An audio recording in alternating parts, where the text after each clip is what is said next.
श्री सुखदेव जी महाराज राजा धीराज परीक्षित जी के सामने कथा सुना रहे हैं। परीक्षित जी, जो कथा मैं आपको बता रहा हूँ, है ना। अच्छा, ये कथा सुंदर इसलिए है कि समरासुर जैसे मछली को काटा, प्रद्युम्न जी महाराज वहां प्रकट हो गए। दूसरी बार उनका जन्म हुआ। मायावती उनके घर में खाना बनाने वाली थी, मैंने उनके पत्नी के रूप में थे। धीरे धीरे कामदेव जी महाराज जब बढ़ने लगे तो मायावती उसके साथ कामनी नारी के समान व्यवहार करना प्रारंभ कर देती है। एक दिन प्रद्युम्न जी ने पूछा, कहते हैं कि महाराज आप तो मेरे पुत्र के समान हैं, आप तो मेरी माता के समान हैं, और ऐसा व्यवहार क्यों करती है। तब मायावती ने बताया, इस समरासुर तुम्हारा दुश्मन है और मैं तुम्हारी पत्नी हूँ। इस प्रकार समरासुर को मार करके और अपनी पत्नी मायावती को लेकर के प्रद्युम्न जी महाराज वापस आ रहे हैं द्वारिकापुरी। सज्जनों, जिनका 10 दिन का बच्चा यदि घर से निकल जाए, है ना, कोई भी विधि से, तो उनके माता पिता का हाल क्या होगा। माता जी रुक्मणी मैया किसी भी बच्चे को देखती तो यही भाव आ जाता, आज मेरा बेटा होता, इतना बड़ा हो जाता, आज मेरा बेटा होता तो मैं भी ऐसे करती। बार बार वो बेटा बेटा स्मरण करने लग जाता है। और उसी समय प्रद्युम्न जी महाराज उनके सामने में प्रकट हो जाते हैं नर रत्न के रूप में। सज्जनों, जैसे प्रकट हुए, रुक्मणी मैया अपने पति से कन्हैया से पूछने लग जाती कि स्वामी सच सच बताओ, ये नर रत्न कौन है, और धन्य इनके माता पिता जो ऐसे पुत्र को जन्म देने वाले हैं, और धन्य है ये नारी जो इसको अपना पति बना करके घूम रही है। अंतर्यामी थे मेरे परमात्मा, और फिर भी अभी नहीं बता रहे हैं। तब नारद जी महाराज ने आकर के पूरी कथा कह सुनाई। इतने राजा भी था, है ना, वो राजा का नाम है सत्राजित राजा, यादवपुर का वो भी था। और उसके पास एक मणि थी, समंतक नाम की मणि, भगवान सूर्य नारायण से उन्हें प्राप्त हुआ था। उस मणि की विशेषता है रोज 8 था, एक बार में 27 तोला, तो 27 गुणित 8 कर लेना, जितना तोला होता है उतना तोला सोना रोज उससे निकलता था। तो एक दिन भगवान ने विचार किया और सत्राजित को दरबार में बुलाया, सभा में बुलाया, और कहने लगे कि हे राजा सत्राजित, एक काम कर, मणि तो अपने पास रख ले, और जो पैदा होने वाला सोना है वो हमें राज खजाने में जमा करवा दे। अब आप बताइए आप लोग कि जो भगवान कह रहे हैं वो सही है कि गलत है। काबर कि सत्राजित राजा तपस्या करके सूर्य नारायण से मणि प्राप्त किए, बोला कहते सोनल ते जमा कर देकर और मणि ते धरे रहा। तो ये सही बात गलत बात है मोहन जी, है ना, गलत है ना। बेचारा मेहनत करे, तपस्या करे है, लेकिन भगवान के बाद गलत हो जाए ऐसे तो हो ही नहीं सकते। अच्छा, आप सब तो मालूम है ना, आपके लगानी जमीन है, भूमि स्वामी हक की जमीन है, और उस जमीन के अगर आप खुदाई करें जेसीबी लेके और नीचे में सोना चांदी निकाल के, तो काखर तेर बताओ कैसे मोहन सरकार के नहीं हो। जब जमीन है तो रे देवखर मालिक है, तो पैदा हुई सोना ते काखर है, सरकार के हो गए ना। तो उस समय के सरकार कौन, भगवान कृष्ण, वही बात तो हो बोले मनील ते रखे सोना भला जमा कर दे, लेकिन सत्राजित नहीं माना। अच्छा, सत्राजित का एक बड़ा भाई था प्रसेन नाम का। प्रसेन अपन भैया कहते, भाई मोला जंगल जाना है, अरे माला दे देते का पहन के चल देते हो। सोचो, विनाश काले विपरीत बुद्धि। अरे ससुराल जाना है, बने नवा नवा सोना चांदी पहन के जाओ, बने लागते है ना, और जंगल को सोना चांदी पहन के जाए तो मरे बर के नहीं हो, लेकिन दिखाना था। अच्छा, डायरेक्ट जंगल भी चल दी, ऐसे बात नहीं है परीक्षित जी। उस मणि को पहन करके अब पूरे द्वारिकापुरी के नगर में गली गली आज प्रसेन घूम रहा था, सबको दिखा रहा था, देखो मेरे पास कितना सुंदर मणि है। जंगल में गया तो एक शेर आया, मणि चमकत रहा है जोरदार, जा करके झपट्टा मारता है और प्रसेन को मार करके मणि को लेकर के वो आगे बढ़ गया।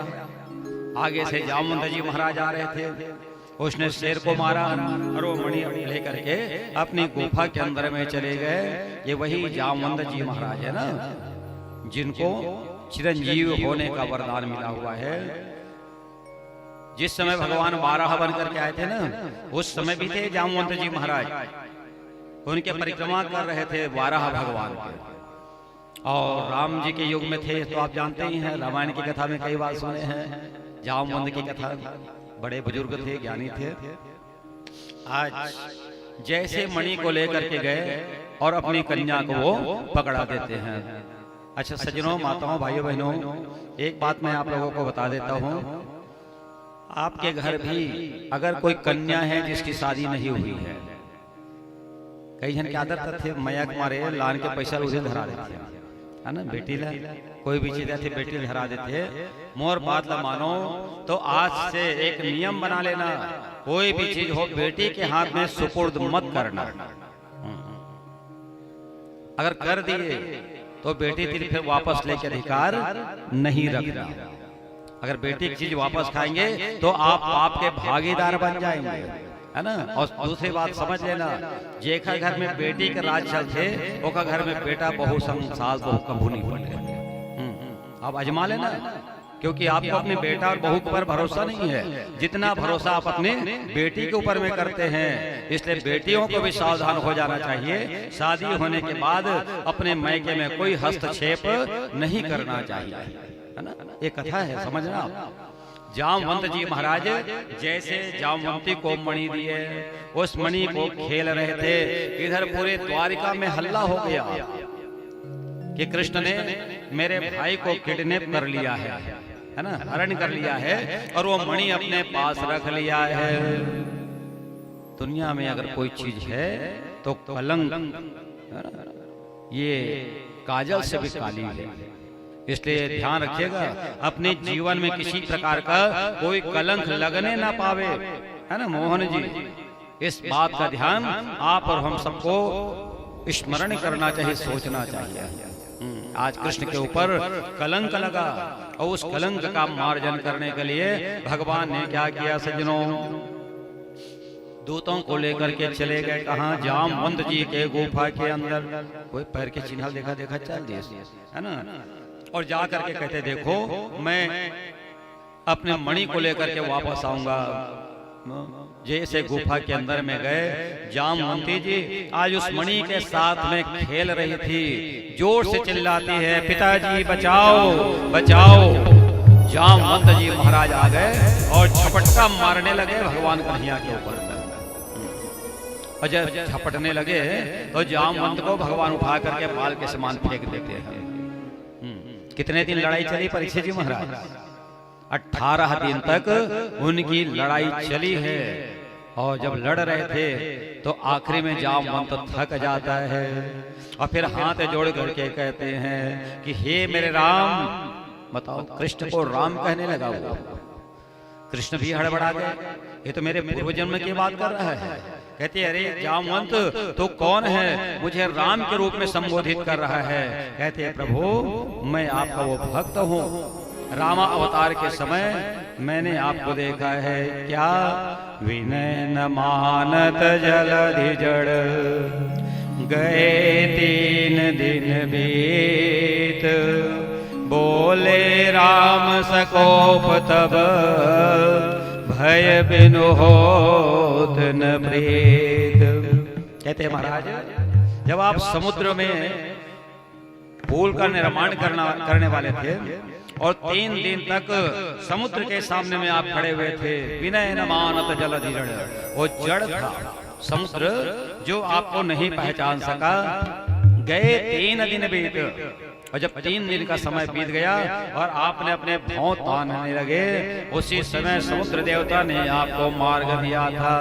आप मेरे वही राम हैं, मैं आपको प्रणाम करता हूँ। बोलिए कृष्णचंद्र भगवान की। अब भगवान ने कहा ठीक है भाई, तुमने तो हमें पहचान लिया और हमने भी आपको पहचान लिया, तो एक काम करो, ये जो मणि है ये मणि आप हमें वापस कर दो। तब वो कहने लग गए जामवंत जी महाराज, मणि तो दूंगा महाराज, लेकिन आंख बंद करिए आप। देखो भक्त कैसे फंसाते हैं भगवान को। आप अपनी आंखें बंद करिए।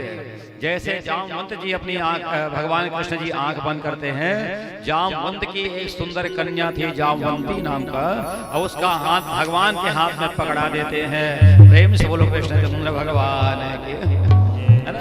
अब जब सुंदर लड़की के हाथ हाथ में पड़े ना, मुलायम हाथ रही सर,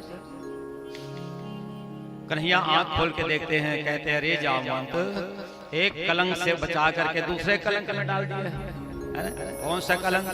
एक तो ऑलरेडी मोर विवाह हो चुके हैं रुक्मणी जी के साथ, और फिर मैं तो बेटी लेके जाऊं तो आदमी मन का कहे अरे ये बने सम बेटी नहीं मिली और कहाँ भालू बेटी सम बिहाव कर, तब फिर मोर निंदा हो ही नहीं हुई। कहते प्रभु अब जो भी हो, आपने मेरी कन्या का हाथ पकड़ लिया है, मतलब ये आपकी पत्नी हो गई है। ये मणि आपको मैं दहेज के रूप में दे रहा हूँ, और मेरी कन्या के साथ आप विवाह कर लीजिए। 18 दिन तक भगवान जामवंती के गुफा में थे सजनों माताओं। अब इधर घर में कोहराम मचा हुआ था कि भगवान जो है वो गए हैं, आज तक के लौट करके नहीं आए हैं। तो माता रुक्मणी जी, वसुदेव जी, माता देवकी जी और रुक्मणी जी, ये सब मिल करके आज भगवान नवरात्रि 4 प्रकार के होते परीक्षित जी महाराज। कब कब होते? एक तो कुमार में जब दुर्गा बैठे, और एक चैत में जब जवारा बुआ थे, और एक ठन थे माघ के अंजोरी पाक कम के, और एक ठन थे आषाढ़ शुक्ल पक्ष जो रथ यात्रा होते थे समय। ये 4 नवरात्रि है। तो 2 ठन नवरात्रि हमन मनबर बनाए हैं भगवान है, एक ठन नवरात्रि ऋषि मुनि मनबर बनाए हैं, और एक ठन नवरात्रि देवता मन के, है ना। तो ये माघ का महीना चल रहा था, और वसुदेव जी और माता देवकी जी आज जवारा बो रहे हैं, नवरात्रि का व्रत कर रहे हैं। आइए आप और हम सब भी उस माता रानी की जयकारा करें। बोलिए अम्बे मैया की जय हो। घर घर दिया हो माँ, घर घर बाती हो, घर घर कल समाए हो माँ मैया, घर घर कल समाए हो माँ। घर घर दिया माँ, घर घर बाती हो, घर घर कल समाए हो।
शारदा मैया की जय जय श्री राम।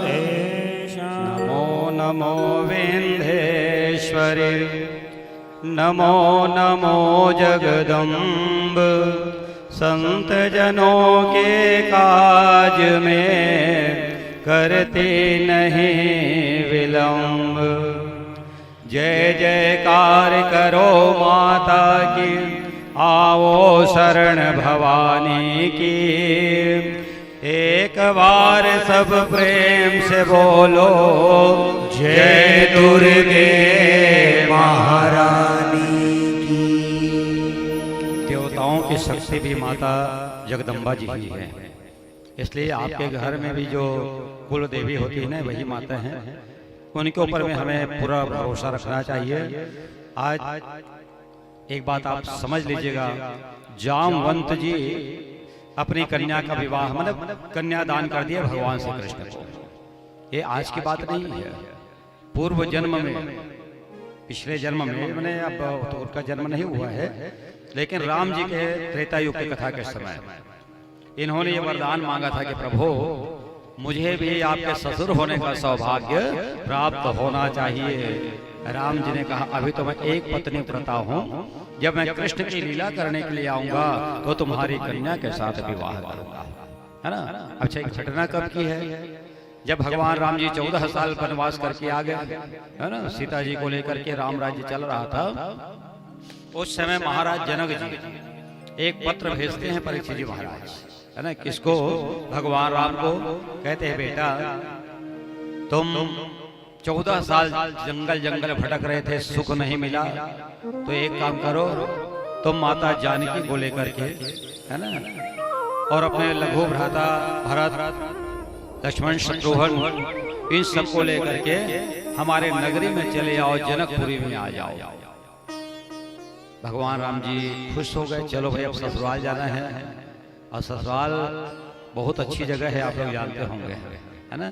ससुराल सुख का सार, पड़े रहो कई तीज त्योहार, कोई भला नहीं है। एक सती मोहन जी ससुराल जरूर जाना चाहिए, है ना। जब का पुरुष मन बैठे हैं ना। अच्छा, एक बात मैं आप सब निवेदन कर देता हूँ, अपन जीवन में पुरुष वर्ग मन के लिए एक बार चारों धाम की यात्रा जरूर करना चाहिए, चारों तीर्थ, है ना। अब कौन कौन सा तीर्थ है मालूम है ना परीक्षित जी महाराज? नहीं मालूम है, बता देता हूँ। सासो तीरथ ससुरा तीरथ, तीरथ साला साली है, दुनिया के सब तीरथ छोटे। चारों धाम कहा रे मोहन, यहाँ शांति मिलती है। बोलो वृंदावन बिहारी लाल के चारों धाम घर वाली है। आप समझ गए ना, तो घर वाली कहाँ रखे, अपन मैके में रही पहले, है ना। तो हर पुरुष का साल में एक बार दो बार अपन ससुराल की यात्रा जरूर करना चाहिए, कथा के भाव है ना। अब है तो जनक जी का थे, भैया हे राम जी आप भी ससुराल आ जाइए। जब राम जी तैयार हो रहे थे तो जामवंत जी भी आ गए, कहते प्रभु हम भी आपके ससुराल का दर्शन करना चाहते हैं। भगवान कथे भालू लेके कैसे करूँ, जनकपुर के आदमी मुझे देख के हंसी, कथे जामवंत जी लेना और कभू जाऊँ तो लेके हूँ। कहते नहीं महाराज, इम्प्रेशन इज लास्ट इम्प्रेशन, हाँ नहीं, पहली जो जाने में मजा है ससुराल, वो बाद में जाने से मतलब नहीं है।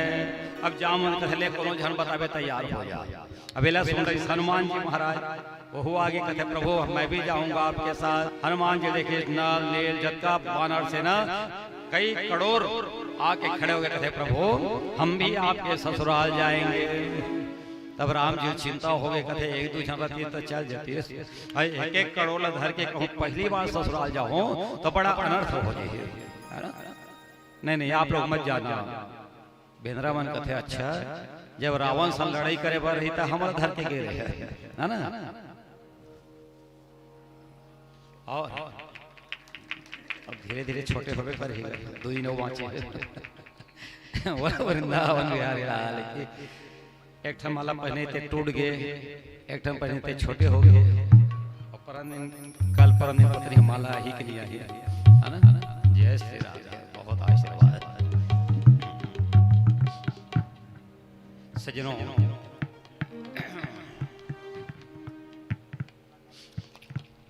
अब सब के सब राम जी के ससुराल जाए पर तैयार हो गए, है ना। तो जामवंत कथे देख प्रभु, मैं ये जतका हैंडल में करूँ कि जतका बानर है ना मोर हिसाब से चलिए। तो भगवान कहते अरे बेंद्रमन के कोई ठिकाना नहीं है, कहूँ फल फल मिली तो टपाटप शुरू कर दिए, है ना। कहते नहीं नहीं नहीं, मैं देखो अभी आपको प्रमाण देता हूँ। सब बेंद्रमन बोले सीधा रहो, देखो अगर बारात जाओगे साथ में ना राम जी के ससुराल, तो जैसे मैं करूंगा वैसे तुमको करना पड़ेगा। सब के सब कहते हाँ महाराज वैसे करेंगे। तो जामवंत जी पहले अपना एक हाथ उठाए, जितना बानर थे सब के सब अपना हाथ उठा रहे हैं। बोले कृष्णचंद्र भगवान के। ओखर बाद जामवंत जी जब राम रहला देखे तो जतका बेनरा सब राम रहला देखना शुरू कर दिए। मैंने राम ला भरोसा हो गया कि अब ये बंदर लोग सुधर गए हैं, अब डरने की कोई बात नहीं है। चले गए राजा जनक की नगरी में सज्जनों। उसके बाद कहते हैं चलो भोजन की तैयारी हो जाए। तो राम जी कहते अपन ससुर पिताजी ये सब बंदर भालू हैं, इनको आपके जंगल में भेज देते हैं, वहीं से खा पी करके आ जाएंगे, हमारे लिए व्यवस्था करिए आप। राजा जनक कहले लगे, कहते महाराज जंगल में तो हमेशा खाते बेचारा मन हो, तो आज राजमहल में इनको राज भोग कराया जाएगा। चलो ठीक है, अब भोजन लगे पत्री सबके, है ना। जामवंत जी से चुप बैठे रहे, बोला देख करके पूरा बेंद्रमन हाथ जोड़ जोड़ के बैठे रहे, और उसने निर्देश में दे दी सो है ना। और बाद अब जो परोसनारी से व्यंजन वो ला करके कहते जामवंत देखत रहा है, तो जतका बेंद्रा सब वो देखत रहा है। सजनों अब पता नहीं है कौन सा महीना चले थे, आमा सीजन रही से एक ठन आमा सब लोग दे रही से, एक ठन आध कच्चा पक्का आमा जामवंत जी के पास में आ गया। तो जामवंत जी बोले कनिक दबाई, है ना। तो ओला देखिए तो जतका बेंद्रा सब आमा से दबाता है, बता नकल सी बंदर दबाने लगे। तो कहा दबा दबात आज जैसे उसकी गुठली ऊपर फेंका जाती है, जामवंत जी महाराज कूद करके उसको पकड़ने लगे। बोला कूदा देखे तो हनुमान जी कूद दी, और हनुमान जी कूदे तो नल नील जक्का भी बानर से ना, और ये सब टपाटप कूदना जो है प्रारंभ कर दिए। अब पूरा जत का खाना पीना रहा परीक्षित महाराज, आज सब तहस नहस कर दिए जाते हैं। महाराज जनक जी मंद मंद मुस्कुरा रहे हैं और इतने प्रसन्न हो रहे हैं। अब बताओ जनक जी तो खुश होते, लेकिन राम जी अपन चेहरा नीचे कर दे रहा है। कहाँ कहाँ पे जत्ती कराए वाले मन ले आने वाले, है ना। अब और कुछ बोलत भी नहीं बना रहा है। महाराज जनक जी आज अपनी थाली से आम निकाल करके बंदरों को दे रहे हैं। जितना फल है, मीठा है, रबड़ी, खीर है, ये सब दे रहे हैं। वो तो उछल कूद ऐसे मजे, ये पूरा राजा जनक का घर आज दूध दही और मक्खन मिश्री से पूरा फैल जाता है। जब राम जी दुखी थे तो राजा जनक जी खड़े हो गए, कहते राम चिंता मत करो बेटा, आओ मैं तुम्हें हृदय से लिपटा लेता हूँ। और जैसे राम जी को हृदय से लिपटाया ना सजनों माताओं, जामवंत जी वहीं बैठे हुए थे, उनकी भी इच्छा होने लग गई, प्रभु ये अवसर मुझे एक बार आप भी मुझे हृदय में लिपटा लेते। तब भगवान राम ने कहा जामवंत इस समय में तो संभव नहीं है, लेकिन जब मैं कृष्ण बन करके आऊंगा तो जरूर आपको अपना ससुर बनाऊंगा और आपको भी अपने हृदय से लिपटा लूंगा। प्रेम से बोलिए भक्तवत्सल भगवान की। ऐसे मेरे परमात्मा की लीला। आज जामवंत के साथ में उनका विवाह हुआ। द्वारिकापुरी में आने के बाद और स्वर्ग से देवता फूलों की वर्षा करने लगे, गंधर्व ढोल नगाड़े मृदंग बजा करके जय जयकार कर रहे हैं। इसके बाद भगवान सभा में बैठे और राजा सत्राजित को बुलाया। कहते हे राजा सत्राजित, ये लो मणि, मैंने तुम्हारे मणि की चोरी नहीं की थी। सत्राजित को बड़ा दुख हुआ कि मैंने कृष्ण के ऊपर कलंक लगाया, झूठ बोला था। अब उस कलंक को कैसे मिटाया जाए? तो उसकी एक बेटी थी सत्यभामा, जिनका विवाह आज भगवान के साथ में कर दिए जाते हैं। उस समय स्वर्ग से देवता फूलों की वर्षा करने लगे, गंधर्व ढोल नगाड़े मृदंग बजा रहे हैं। सज्जनों अब गिनती करते रहना केजन भाई है कृष्ण भगवान के। केजन हो गए परीक्षित महाराज? रुक्मणी, जामवंती और सत्यभामा। अच्छा, अब एक बात और समझना कि जगत के स्वामी कृष्ण, इनके ऊपर में कलंक क्यों लगा? कावर लगी, ये बात का समझ लो। एक शुक्ल पक्ष के जो चंद्रमा थे ना, चौथ के चंदा, कौन सा महीना? जिन दिन गणेश भगवान बैठे, वो दिन के चंदा के दर्शन कोनो भी दर्शन नहीं करना चाहिए सजरो माताओं। अगर करेंगे तो आपके ऊपर झूठा कलंक लग सकता है। जब कृष्ण को लगा तो आप कौन है ना? इसलिए चौथ के चंदा देखो मत गोरी, और बिना कलंक के लग ही चौथ। अच्छा, अब कावर नहीं देखना चाहिए चंदा लग, बताओ। तो से सुखदेव जी महाराज कहते हैं, सजनों, 3 दिन गणेश भगवान बैठे, चौथ के दिन परीक्षित जी महाराज, है ना? तो रात के बेरा गणेश भगवान घूमे पर निकलते, तुम्हारो राय खेड़ा बातें सुन ले रहा हो। और भादों के महीना पानी गिरे रहते, और गणेश भगवान के शरीर एकदम मोटा ताजा, है ना? और जब वो घूमे पर निकलत रही से तो पैर फिसल गए और गणेश भगवान गिर पड़े। और जब गिरी अनुभव करो तो हम तुहर लड़का खलो अंगना में गिर जाते पर्ची में ना, तो गिरते साठ नहीं रोए। एती होती पहले देखे कोनो देखा तो नहीं है ना? और देख के कहूँ हाथ दे तो लड़का रोना शुरू हो जाते। इसलिए ध्यान रखना, अगर बच्चा गिर जाए तो अपना मुंह इधर घुमा देना, है ना? गणेश भगवान गिरी तो देखे होती देखे कोनो देखा तो नहीं है, कोई नहीं देखे। गणेश जी झरा करेंगे लगे, देख चंद्रमा हास्य करे। वो पहले चंद्रमा देखा रहा है और जोर से हंसे बोल लगे, गणेश जी गिर गए, गणेश जी गिर गए। तब गणेश जी वो चंदल श्राप दे है, अरे चंद्रमा, आज के दिन जो तेरा दर्शन करेगा उसके ऊपर में कलंक लग जाएगा। ये बात भगवान कृष्ण जी बताना चाहते हैं। अगर धोखे से आपने देख भी लिया तो ये जो कथा मैं आपको सुना रहा हूँ, श्यमंतक मणि की कथा, या तो महाराज को बुला करके सुन लीजिए, और या नहीं तो खुद किताब लेकर के इस कथा को पढ़ लीजिए, तभी आप उस अपराध से, पाप से बच सकते हैं। समझ गए? कलंक लगने का कारण यही था। सजनों, आज सत्राजित राजा की कन्या का विवाह हुआ। कुछ दिन के बाद भगवान को पता चला कि लाक्षागृह में आग लग गई है, पांडव जल गए हैं। हस्तिनापुर की बात है। भगवान उनसे मिलने के लिए चले गए। उसी समय शतधन्वा, अक्रूर जी और कृतवर्मा, इनको मौका मिला और जा करके भड़काने लगे। शतधन्वा को कहते, अरे शतधन्वा, देखो ये जो राजा सत्य है ना, ये अपनी बेटी का विवाह हमारे साथ में कराने वाला था, लेकिन आज कृष्ण को दान कर दिया, इसलिए ऐसे अधमी को, पापी को मार डालना चाहिए। शतधन्वा ने सत्राजित की हत्या कर दी। भगवान वापस चल करके आए, अपने पिता का संस्कार करवाया। सुखदेव जी महाराज कहते, राजा परीक्षित जी, बलदेव जी महाराज वहां से निकल पड़े। कहा? ब्रज की भूमि में।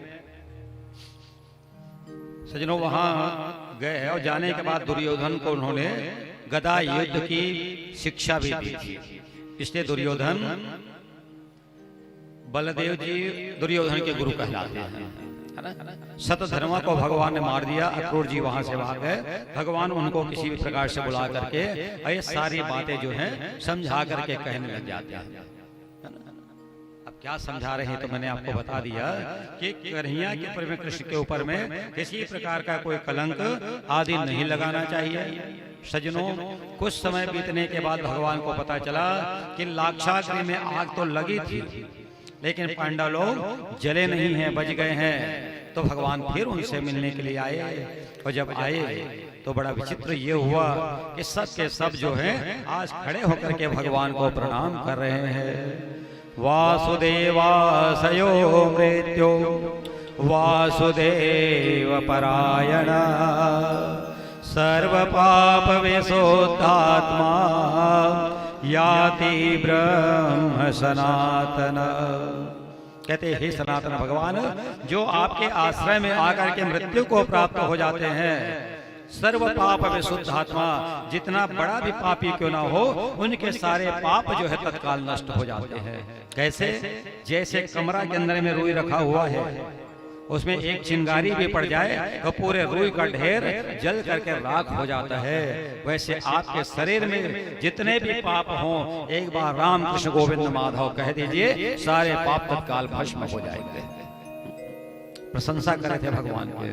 भगवान ने धर्मराज युधिष्ठिर को प्रणाम किया, भीमसेन भैया को प्रणाम किया, नकुल सहदेव कन्हैया को प्रणाम किए, और अर्जुन आज भगवान को अपने हृदय से लिपटा लेते हैं। बोलिए भक्त वत्सल भगवान की जय। हृदय से किनको लिपटाया जाता है? जो समकक्ष होते हैं, जिनका हृदय बराबर होता है, भगवान उनको अपने हृदय से लिपटाते हैं। आज कुछ महीना तक तो भगवान रहे। बहुत मजेदार कथा है परीक्षित जी। एक दिन के बाद अर्जुन और कृष्ण यमुना नदी के किनारे घूमने के लिए जा रहे थे, रथ में बैठ करके। कृष्ण भगवान का रथ था, जा रहे थे। तो जाते जाते अर्जुन ने पूछा, कहते हे कन्हैया, आप उम्र में मेरे से मात्र 4 महीना बड़े हो और 3-3 शादी करके बैठ गए, आपको शर्म नहीं आती? सोचो, ये बात कौन बोल सकते हैं? एक मित्र ही मित्र बोल सकते, भगवान ला भक्त नहीं बोल सकते, है ना? अर्जुन जो मित्र है कहे 3-3 ठन बिहाव करे तो शर्म नहीं आएगा? नहीं है। भगवान हंसने लगे, मित्र मैं बिहाव नहीं करे हूँ जी। ये 3 जन बाई कैसे आ गया? कहते 3 जन छपाए हैं कहीं जबरदस्ती, है ना? कथा तो आप सुन रहे हैं। रुक्मणी जी चिट्ठी भेजे जिससे मूलहरण करके ले गया, तो मैं कृष्ण की गलती है कि रुक्मणी की गलती है? बताओ।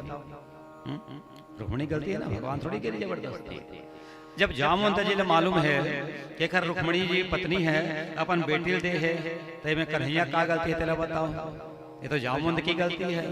चल ठीक है। जब राजा सत्राजित ला मालूम है एक हर 2 जन बाई है, तो अपन कन्या सत्यभामल का बिहाव करी सोएगा,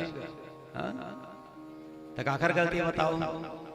अर्जुन को थे बात तो सही माना, तो कहीं गलती नहीं है कि जात रहे आगे।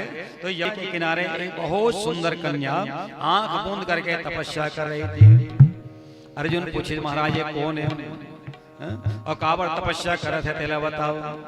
भगवान कहते, अर्जुन कौन है का है मैं नहीं जानो, ते जा और जा करके पता लगा।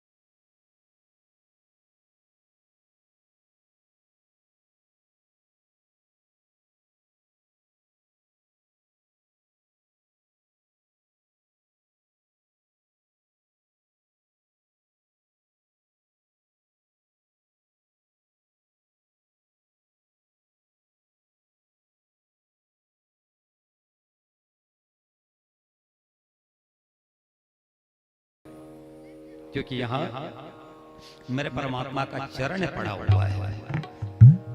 मिलता है सच्चा सुख भगवान तुम्हारे चरणों में। अच्छा, कभी कल्पना की थी आप लोग रायखेड़ा वाले कि ये जगह में जाके हम जमीन में बैठे हुए है ना, और बैठे हुए तो बताओ कैसे? मोहन जी एक दिन बैठे हुए आ रहे हैं, एक बार आ रहे हैं, पहली बार है ना, तब मुला इसलिए से बहुत जन पहली बार आए होगी, तो कावर आए हैं। एक भाव समझ लेना, सच कह रहा हूँ, भगवान चाहे वो राम जी हो या कृष्ण हो, कभी न कभी इस मार्ग से गौ चराते चराते मेरे कन्हैया गए होंगे, उनका चरण रज पड़ा होगा। इसलिए आप और हम सब यहाँ बैठ करके भागवत की कथा सुन रहे हैं सज्जनों। ये स्थान का महत्व है, यही भाव है। आज घर में सुख नहीं मिल रहा था किसको? कालिंदी जी को। तब कहने लग जाते, महाराज तो क्या पाना चाहती देवी? कालिंदी ने कहा, कृष्ण को मैं अपना पति बनाना चाहती हूँ। अर्जुन जी समझ गए 3 जन में वे चौथैया छपाने वाली है ना? आप बताइए। वापस से भगवान पूछे, कौन है अर्जुन? कहते महाराज वो आपको अपना पति बनाना चाहती है। भगवान ने कहा, अब क्या करें? अरे कामना पूरी करना चाहिए। इस प्रकार कालिंदी जी को भी लेकर के भगवान आए वापस, कुछ समय तो हस्तिनापुर में बिताया और उसके बाद चले जाते हैं द्वारिकापुरी। और वहां जाने के बाद ब्राह्मणों को बुलवा करके और बहुत धूमधाम से भगवान अपना विवाह कर रहे हैं। स्वर्ग से देवता फूलों की वर्षा कर रहे हैं, गंधर्व ढोल नगाड़े मृदंग आदि बजा रहे हैं। बोलिए भागवत भगवान की। सजनों, ये चौथे नंबर की पटरानी है भगवान की। अब पांचवा रानी जकोरी से उज्जैन नाम के नगरी में विंद और अनुविंद नाम के राजा रहे, दोनों भाई। और उसकी जो सुंदर बहन थी जिसका नाम है मृत वृंदा, ये भगवान को मन ही मन पति बनाने की कामना कर रहे थे। तो भगवान वहां भी गए और उनको हरण करके लाए। देखिए, ऐसे आप लोग भी कल्पना करिए, बस एक पति तो आपके घर में है और एक पति ये जगतपति हो जाए। और ये कोई हर्ष परिहास की बात नहीं है। कल महाराज कहते थे ना, कौन कौन कृष्ण भगवान के दुल्हन बनना है ना, कुछ इसमें आधा जन हाथ उठा है, आधा जन नहीं उठे। काबर बोला अपन अपन पति देवता डर सतात हो, बोला पति बना ले तो तलाक मत दे दे, है ना। ऐसा भी हो सकता है।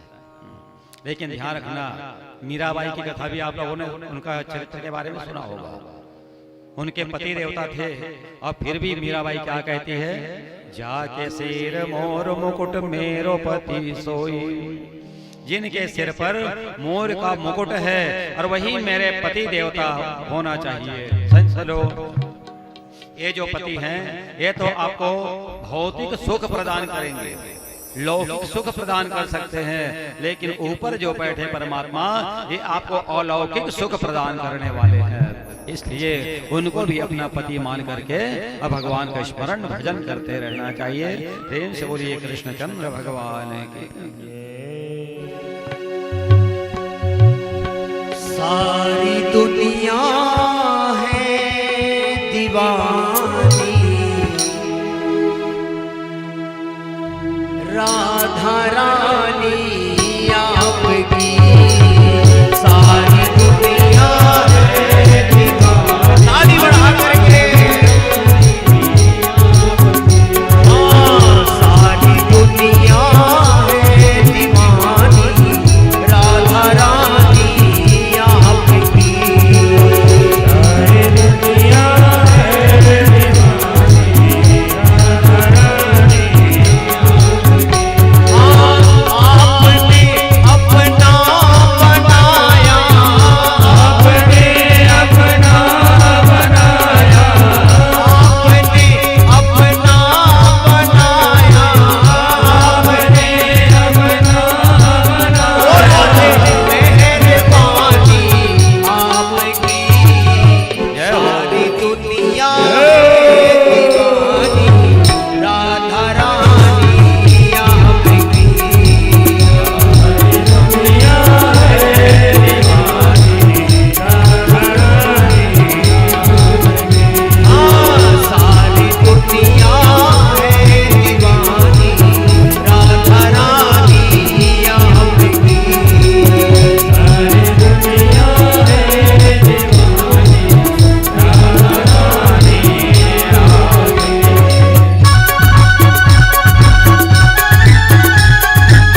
राधे रानी सरकार की जय जय श्री राम।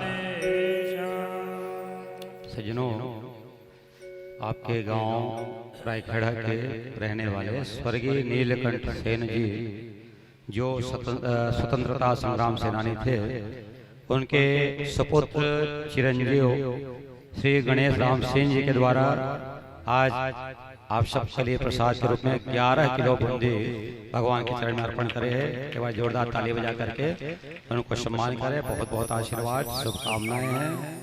आगे की कथा का भाव, भगवान की कितनी रानियां हो गई हिसाब लगाते रहिएगा। 16,108 रानियों के साथ में भगवान का विवाह होना है। सज्जनों माताओं, आज कुछ नहीं करना है आप लोगों को, केवल ताली ताली बजाना है ना। ये यहाँ भी हावे ताली बजाना है ना। आप कौन सा नंबर के रानी हिसाब लेना। एक राजा थे कौशल नरेश, जिसका नाम है नग्नजीत राजा, जिसकी सुंदर कन्या थी सत्या नाम की, जिनको नग्नजीता भी कहते हैं। राजा अपनी कन्या से बड़ा स्नेह करता था, प्यार करता था। लड़की जवान हो गई, विवाह के योग्य हो गई, तब उसने ऐसा विचार किया कि अगर कन्या का विवाह नहीं करूंगा तो लोग मुझे कोसेंगे, गाली देंगे, है ना। तो एक शर्त रखी उन्होंने कि जो एक बाण से 7 बैलों को नाथेगा उनके साथ में सत्या का विवाह होगा। समझना, गहराई की बात है। एक बाण से 7 बैलों को नाथना। बड़े बड़े राजा महाराजा राजकुमार आए, लेकिन कोई नहीं नाथ सका। अब ये क्या है, एक बाण और 7 बैल? परीक्षित जी, तो ये एक बाण मतलब मन बाण है। काम, क्रोध, लोभ, मोह, मद, मत्सर और अहंकार, ये 7 बैल है। जो काम को, क्रोध को अगर जीत लेगा अपने मन के द्वारा, तो उनके हृदय में सत्य का वास हो जाएगा। और जब सत्य आपके हृदय में समा जाएंगे तो सत्यमेव जयते, सदैव आपकी जीत हो जाएगी, कोई रोकने वाला नहीं मिलेगा। इसे सज्जनों, ज्यादा गुस्सा मनुष्य को नहीं करना चाहिए। नहीं, क्रोध समशत्रु है। सबसे बड़ा हमारा दुश्मन गुस्सा है, तो पहले तो गुस्सा को शांत करना सीखिए। उसके बाद काम, क्रोध, लोभ, मोह, ये सारी चीजों को धीरे धीरे यदि आपने त्याग करना शुरू कर दिया तो अंत में निर्मल मन आपका निर्मल हो जाएगा, है ना। कोई नहीं कर पाया। तब भगवान कृष्ण जी गए और अपने मन रूपी बाणों से 7 बैलों को नाथा। सत्या उनके गले में जाकर के जयमाला डाल देती हैं। स्वर्ग से देवता फूलों की वर्षा करने लगे, गंधर्व ढोल नगाड़े मृदंग बजा रहे हैं। तो हमन के ढोलक थोड़ी पंचर हो गए, आवाज नहीं आई। अरे देखो, भगवान के भजन में बिना संगीत के कोई काम होने वाला नहीं है। हनुमान जी महाराज भी भक्ति करते हैं तो अपने हाथों में वीणा करताल लेकर के करते हैं। नारद जी महाराज भी वीणा लेकर के हमेशा घूमते रहते हैं। मीराबाई हलो जब भक्ति करे तो पग घुंघरू बांध मीरा नाची थी। कोनो बजे ये नहीं रहा है, अपन पैर में घुंघरू बांध के नाचत रहे दिन भर, है ना। तो हम अंतिम ना घुंघरू है, ना ढोलक है, ना मंजीरा है, तो एक ठन चीज तो भगवान दे है। क्या चीज दे है परीक्षित महाराज? बहुत सुंदर, तब भोला आवाज नहीं आती। सज्जनों माताओं, एक बात आपको बता दें, जैसे शहरों में नाली का महत्व होता है, गांव में नाली को तो महत्व नहीं रहा है, जैसे शहरों में नाली का महत्व होता है, और वैसे ही झगड़े में गाली का बड़ा महत्व होता है ना। और झगड़ा होता है गाली चली थी, काम मतलब है झगड़ा झगड़ा। तो जैसे शहरों में नाली का महत्व है, वैसे झगड़े में गाली का महत्व है। उसी प्रकार सज्जनों, भोजन में थाली का महत्व है, और आपके कानों में बाली का बड़ा महत्व है, और ससुराल में साली का बड़ा महत्व है ना। और इतना बात तो आप जानते हैं कि इस शहर में नाली का, झगड़े में गाली का, कान में बाली का, और ससुराल में थाली का, और भगवान के भजन में ताली का बड़ा महत्व होता है ना। इसलिए कुछ करें ना करें, लेकिन ताली बजाते हैं। अच्छा, एक से कल बताया ना, 2 फायदा होते। एक तो आंख में चश्मा नहीं लगे, और दूसरा अगर मच्छरात हुई तो पट ले मार, मच्छराते माथो नहीं, ताली बस बजाए करो। बहुत फायदे ताली बजाने के। सज्जनों माताओं, देखिए कई देश में बिहारी गई श्रुत कीर्ति नाम के भगवान की जो बुआ थी, जिनकी कन्या का नाम है भद्रा है, वो भी भगवान को पति रूप में चाह रही थी। भगवान भी उनका हरण करके लाते हैं और उनके साथ में विवाह करा लेते हैं। स्वर्ग से देवता फूलों की वर्षा करने लगे, गंधर्व ढोल नगाड़े मृदंग बजा रहे हैं। ऐसे ही मध्य देश का जो राजा था, जिनकी कन्या का नाम है लक्ष्मणा, बहुत सुंदर कन्या थी, भगवान को चाह रहे थे। भगवान आए और आ करके उनका भी हरण करके ले गए द्वारिकापुरी में। उनके साथ में विवाह रचाया। स्वर्ग से देवता फूल बरसा रहे, गंधर्व ढोल नगाड़े मृदंग बजा करके जय जयकार कर रहे हैं। इस प्रकार से भगवान की 8 पटरानियां हो गई। इसके अलावा 16,100 और भी इनकी पत्नियां थी। सुखदेव जी महाराज बता रहे हैं। तब राजा परीक्षित जी ने पूछा, कहते महाराज ये 16,000 कन्याओं को भगवान ने कहां से प्राप्त किया?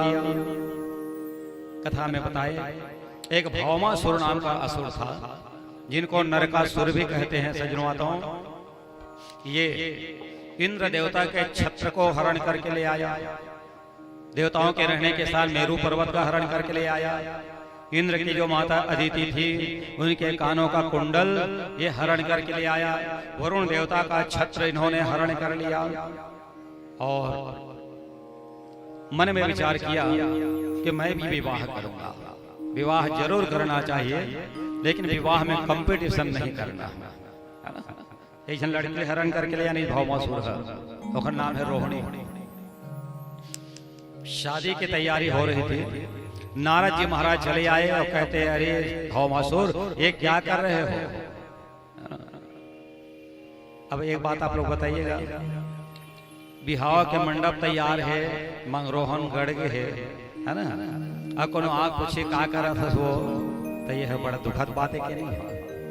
एक मतलब या तो हर आंखें नहीं दिखत हुई है ना। और सच कहूं, बुरा मत मानिएगा रायखेड़ा वालों, आप लोगों के पास भी 2-2 आंखें हैं भगवान की कृपा से। और ये 2 आंख के रहते हुए भी आप और हम सब नेत्रहीन हैं, अंधे हैं, है ना। आप कैसे अंधा फिर बता दे तुम समझ लेना। सच में आपको लगेगा कि महाराज सही हम झूठ नहीं बोला थे, है ना। और डायरेक्ट बोलूं तो अंधा है तो गुस्सा लाइए। लेकिन एक उदाहरण बताता हूँ। राजा अकबर जी बीरबल बोले लगे, बीरबल जाओ और हमारे देश के जितने भी अंधे हैं उनका लिस्ट बना करके लाना 7 दिन में। जैसे भी जनगणना के चलत है ना, वैष्णव बोला भेज दीजा अंधा मन की लिस्ट बना के ला 7 दिन में। अब चल दी बीरबल घर में आ गया, बैठी से 1 दिन 2 दिन 3 दिन हो गया। शाम के बेरा राजा अकबर इस बीरबल के घर में। बीरबल रहे थे खटिया गुथत रहे अपन नेवाड़। कहा बीरबल? अरे आओ राजा साहब। तो राजा कहते का कर रहा था बीरबल? कहते खटिया गुथत बैठे हो महाराज, आप बैठ बैठाड़ दी, सो चाय पानी पिए। ओका बाद जल्दी से राजा साहब परीक्षित जी, है ना। अब 3रा दिन बीत गया, 4था दिन बीत गया, 7वां दिन हुए तो बीरबल का काम करे, अंधों के लिस्ट तैयार किया। सबसे पहले नाम लिखे राजा अकबर, दूसरा नंबर में बीरबल और तीसरा नंबर में तुम्हारा सब के नाम, है ना। सबके नाम लिखा गया और जल्दी से राजा के दरबार में कहते, राजा साहब ये देखो मैं अंधों का लिस्ट लाया हूँ। बीरबल पढ़ी सपन नाम अकबर है, भड़क के कहते, अरे बीरबल मैं अंधा हूँ, तुम अंधे हो? कहते हाँ महाराज। सेकंड नंबर में मेरा नाम ही, दूसरा बीरबल अपना नाम लिखे थे। तो राजा साहब कहते, बीरबल मोर आंखें दिखा थे, तो आंखें नहीं दिखे। बीरबल कहते, महाराज एक बात बता, परम दिन ते मोर घर गए रहे ना, हाँ तो मैं का करत रहे हो? खटिया गाथत रहे, जब ते देखत रहे तो काबर पूछे का करत हस की के? ऐसे आप लोग भी करते कि नहीं करते? ककरो घर में जातो बिचारी आलू काटत का करथस वो, तो आंखें नहीं दिखत का करत? कोई बर्तन मांजा थे का करथस वो, कुछ तो नहीं पूछे, ईमानदारी से बताओ, है ना। एक मतलब तो आंखें नहीं दिखत, है ना। तभी तो पूछते भाई क्या कर रहे हो?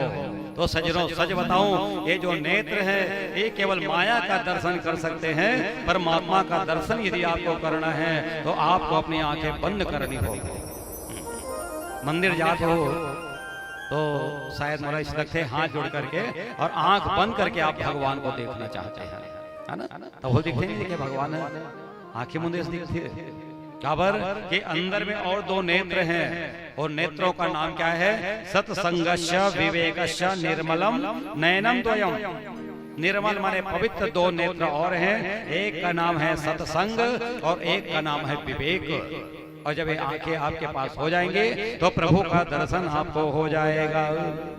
सजनों, आज भौमासुर नारद जी से कहने लगा कि हे नारद जी, मैं विवाह कर रहा हूँ। नारद जी कहते केठन विवाह करवे? कहते जतका कृष्ण पत्नी हो ही ना, देखले ज्यादा मोर होना चाहिए। किसी एक काम कर, जतका बाई है, जतका झंझट तो विवाह करना है, बोला लाल आकर के गोदाम में जमा कर दे किसी जेल खाना में, और जिन दिन अच्छा समय घड़ी मुहूर्त आए और वो दिन ते विवाह कर ले। नारद जी के चक्कर में पड़ा हुआ और भौमासुर कन्या का हरण करके ला रहा है और एक कमरे के अंदर में बंद कर दिया। कितने 16,100 कन्याओं को जेल में डाल दिया गया। सजनों, एक कन्या जो है आज भगवान को अपना पति रूप पाना चाहती है। भगवान कहे अगर एक रात हम घर से बाहर निकल जाएंगे तो घर वाले हमें स्वीकार नहीं करते हैं। पता नहीं कितने दिनों से हम कारागार के अंदर में बंद पड़े हैं, अब हमारे घर वाले तो नहीं रखेंगे। और जब घर में ठिकाना ना हो तो कहाँ जाना चाहिए? भगवान के दरबार में जाना चाहिए, शरण में जाना चाहिए। आज सारी कन्याएं जो है बैठी हुई हैं और बैठ करके भगवान को स्मरण कर रही हैं। अरे सखियां खड़ी संग संग में, हसत मन मन में कि शाम घर जाना है।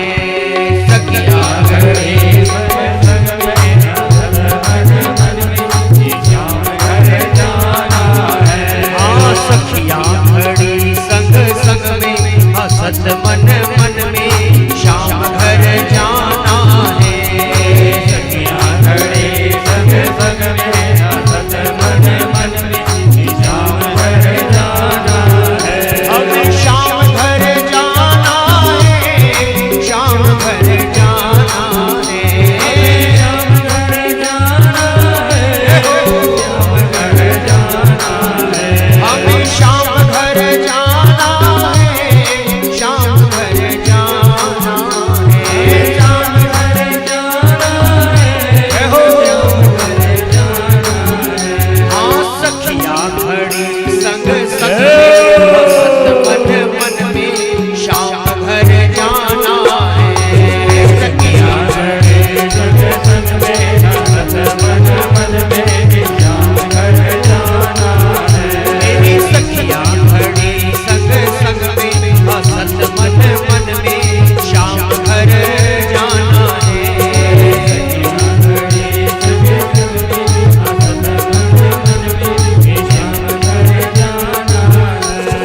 हमारी सखियों को चुनरी का शौक है।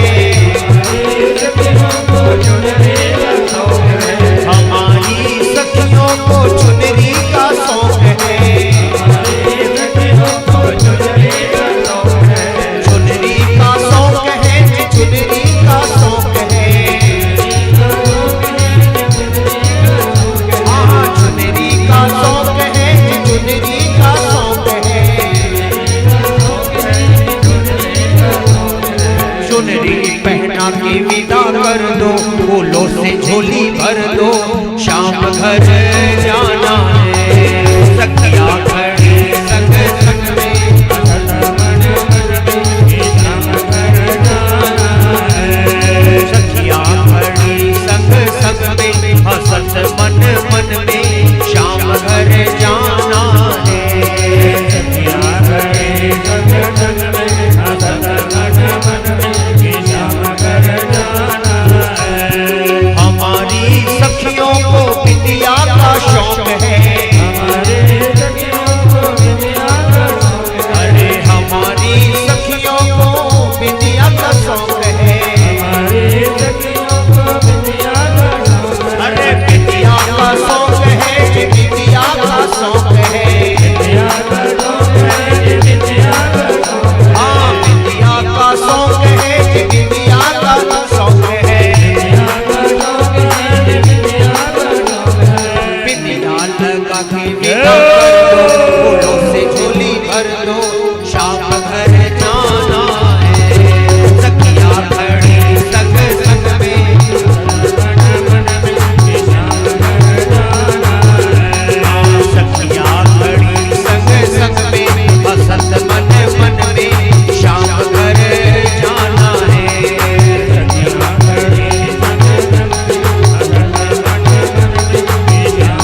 कर धन का शौक है।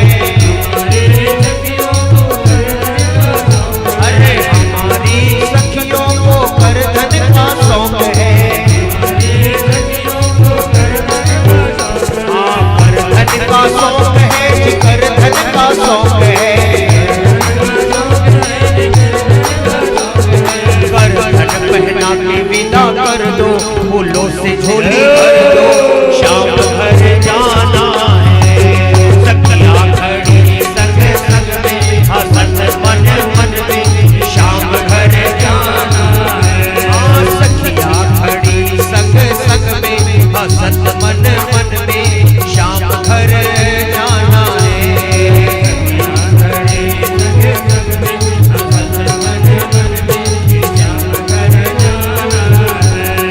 हमारी सखियों को पायल का शौक है। हमारी सखियों को पायल का शौक है। पायल का शौक है, पायल का शौक है। पायल पहना के विदा कर दो, फूलों से झोली भर दो, शाम घर जाना है। सखिया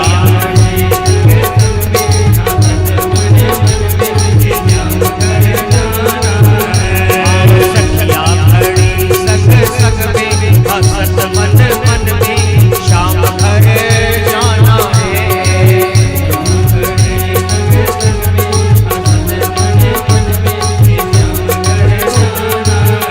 हमें शाम घर जाना है, हमें शाम घर जाना है, हमें शाम घर जाना है, हमें शाम घर जाना है, हमें शाम घर जाना है, हमें शाम घर जाना है। बोलिए वृंदावन बिहारी लाल की जय। जय श्री राधे। सज्जनों, भौमासुर 16,100 कन्याओं को जेल में बंद कर रखा था और सभी कन्या भगवान को पाना चाहते हैं। उस समय नारद जी ने खबर पहुंचाई भगवान के पास। भगवान चल करके आए और मालूम होगा इसकी जो नगरी है भौमासुर के, उसका नाम है प्राग ज्योतिषपुर।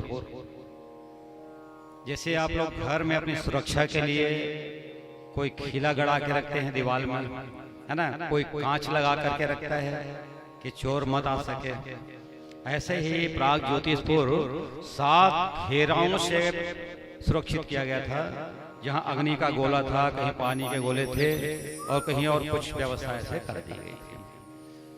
आज भगवान जब आते हैं भौमासुर को मारने के लिए, सज्जनों माताओं, ये कथा एक बात आपको और समझने के लिए है। जब लड़ाई करने के लिए जा रहे थे भगवान, तो किसको साथ में लेकर के गए? अपनी तीसरी पटरानी, जिसका नाम है सत्यभामा। सत्यभामा से कहते हैं देवी चलो आज भौमासुर को मारने के लिए जाना है। बताइए, कोनो लड़ाई करे बढ़ जाते आदमी है, अपन बाइल धर के जाते हैं परिषद महाराज, यही गलती करते। जब कथा सुनत हो तो आज से नियम बना लेना, ककरो संग लड़े के मलाखित बाइल संग में धर के जाए। सच कहता हूँ उस लड़ाई में आपकी जीत हो जाएगी। काबर कई जन भाई बन बड़ा चढ़ ही होते हैं, है ना, तो कत कोई जन डरे मारे फसल लड़ी झगड़ रहे, कटारो फसल कौन लागे, है ना, लड़ाई शांत हो जाती है। इसलिए भगवान जो है सत्यभामा को विमान में बिठा करके ला रहे हैं और जहाज डायरेक्ट ले जा करके प्राग ज्योतिषपुर के नीचे खड़े कर दिए। भगवान ने जोरदार शंखनाद किया और जैसे शंख की ध्वनि आई, वहां उसका चौकीदार सेनापति था जिसका नाम है मूर नाम का दानव, 5 सिर वाला था। भगवान को मारने के लिए दौड़ने लगा। भगवान ने अपने चक्र को निकाला, उनके गले को काट दिया। उसी समय स्वर्ग से देवता भगवान को मुरारी मुरारी चिल्लाने लग जाते हैं, फूलों की वर्षा होने लगे। श्री कृष्ण गोविंद हरे मुरारी। उसी दिन भगवान मुरारी बने थे, है ना, क्योंकि आरी में चक्र से गले को काटा। उसके बाद जब भौमासुर को पता चला कि मेरे सेना मर गए तो स्वयं भगवान के साथ युद्ध करने के लिए चले आ जाते हैं। जब लड़ाई हो रही थी तो अपनी एक शक्ति है जिसको वो सामने में प्रकट करना चाहता है। सजनों, भगवान ने आज भौमासुर को भी मार करके और अपना परम धाम पहुंचा देता है। उस समय धरती माता हाथ में माला लेकर के खड़ी हो गई और भगवान से कहने लग जाती है, नमस्ते देव देव शंख चक्र गदाधर भक्षेत पातरूपाय परमात्मन नमस्तुते। हे शंख चक्र गदा पद्मधारी परमात्मा, हम आपको नमस्कार करते हैं, आपको बारंबार प्रणाम करते हैं। ये भगदत्त भौमासुर का पुत्र है, ये बड़ा डरा हुआ है, भयभीत है, इनको आप अभय दान कर दीजिए।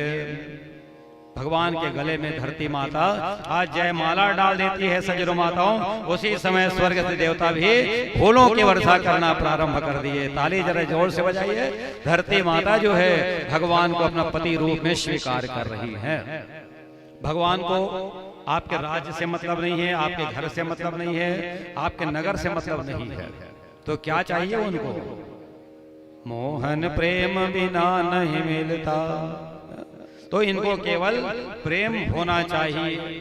आज भगदत्त को प्राग ज्योतिषपुर का राजा बना दिया गया, जेल के अंदर में गए और जा करके 16,000 कन्याओं को छोड़ दिया, जाओ अपने अपने घर चले जाओ। कन्याओं ने कहा, महाराज अब तो माता पिता स्वीकार नहीं करेंगे, तो हम आपको पति बनाना चाहते हैं। भगवान कहते द्वारका चले जाओ, हम अति शीघ्र आकर के तुम्हारा अपहरण कर लेंगे। अच्छा, भगवान उसके बाद कहाँ गए? परीक्षित जी अपन बाइल धर के वो स्वर्ग लोक चल दिए। देखो है ना, वहां तो चल घूम लेते हैं।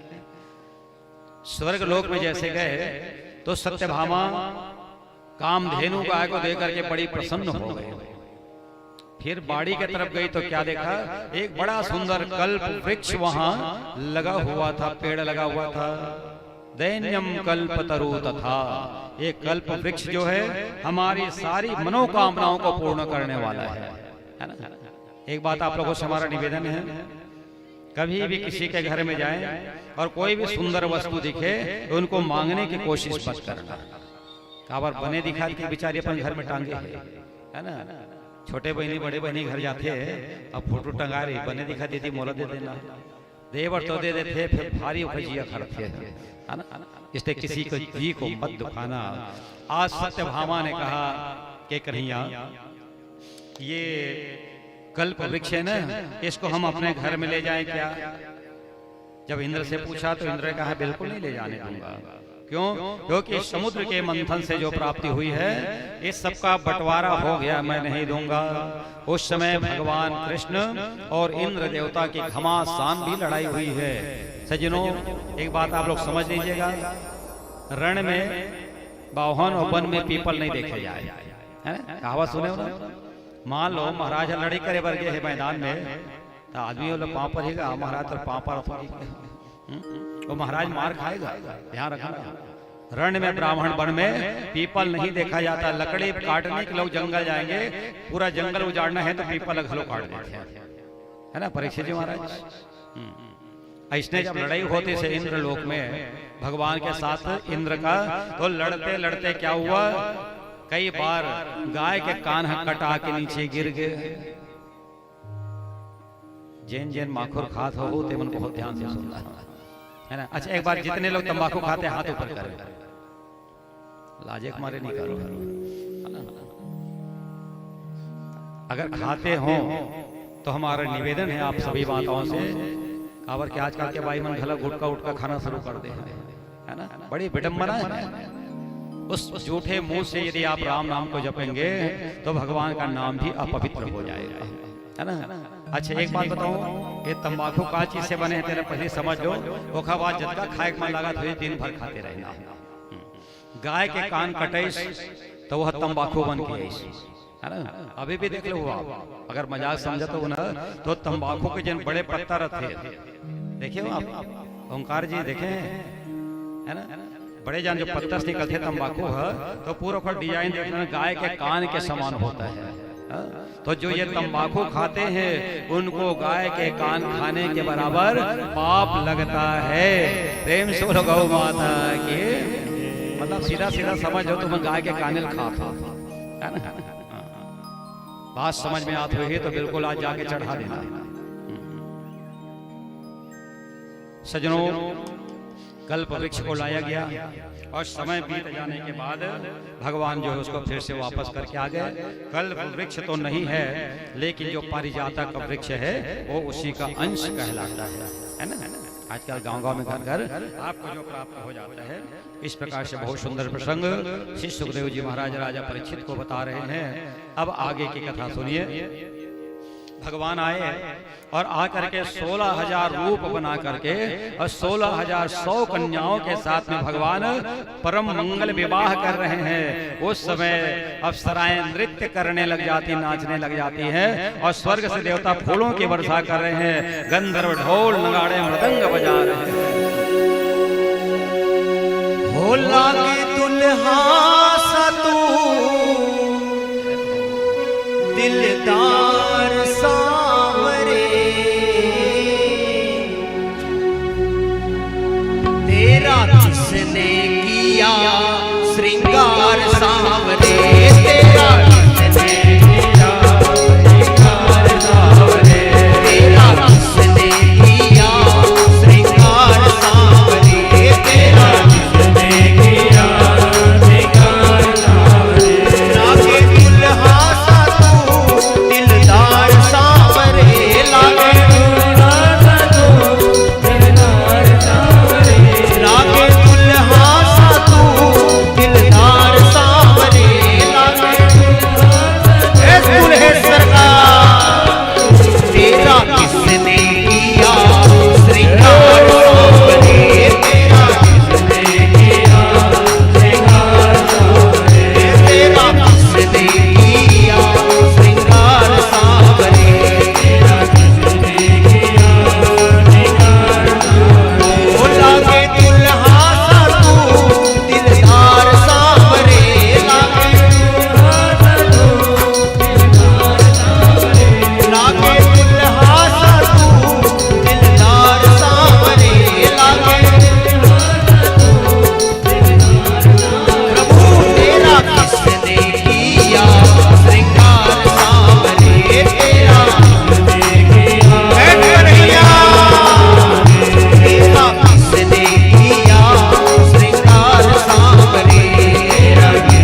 सरकार की जय जय श्री राम।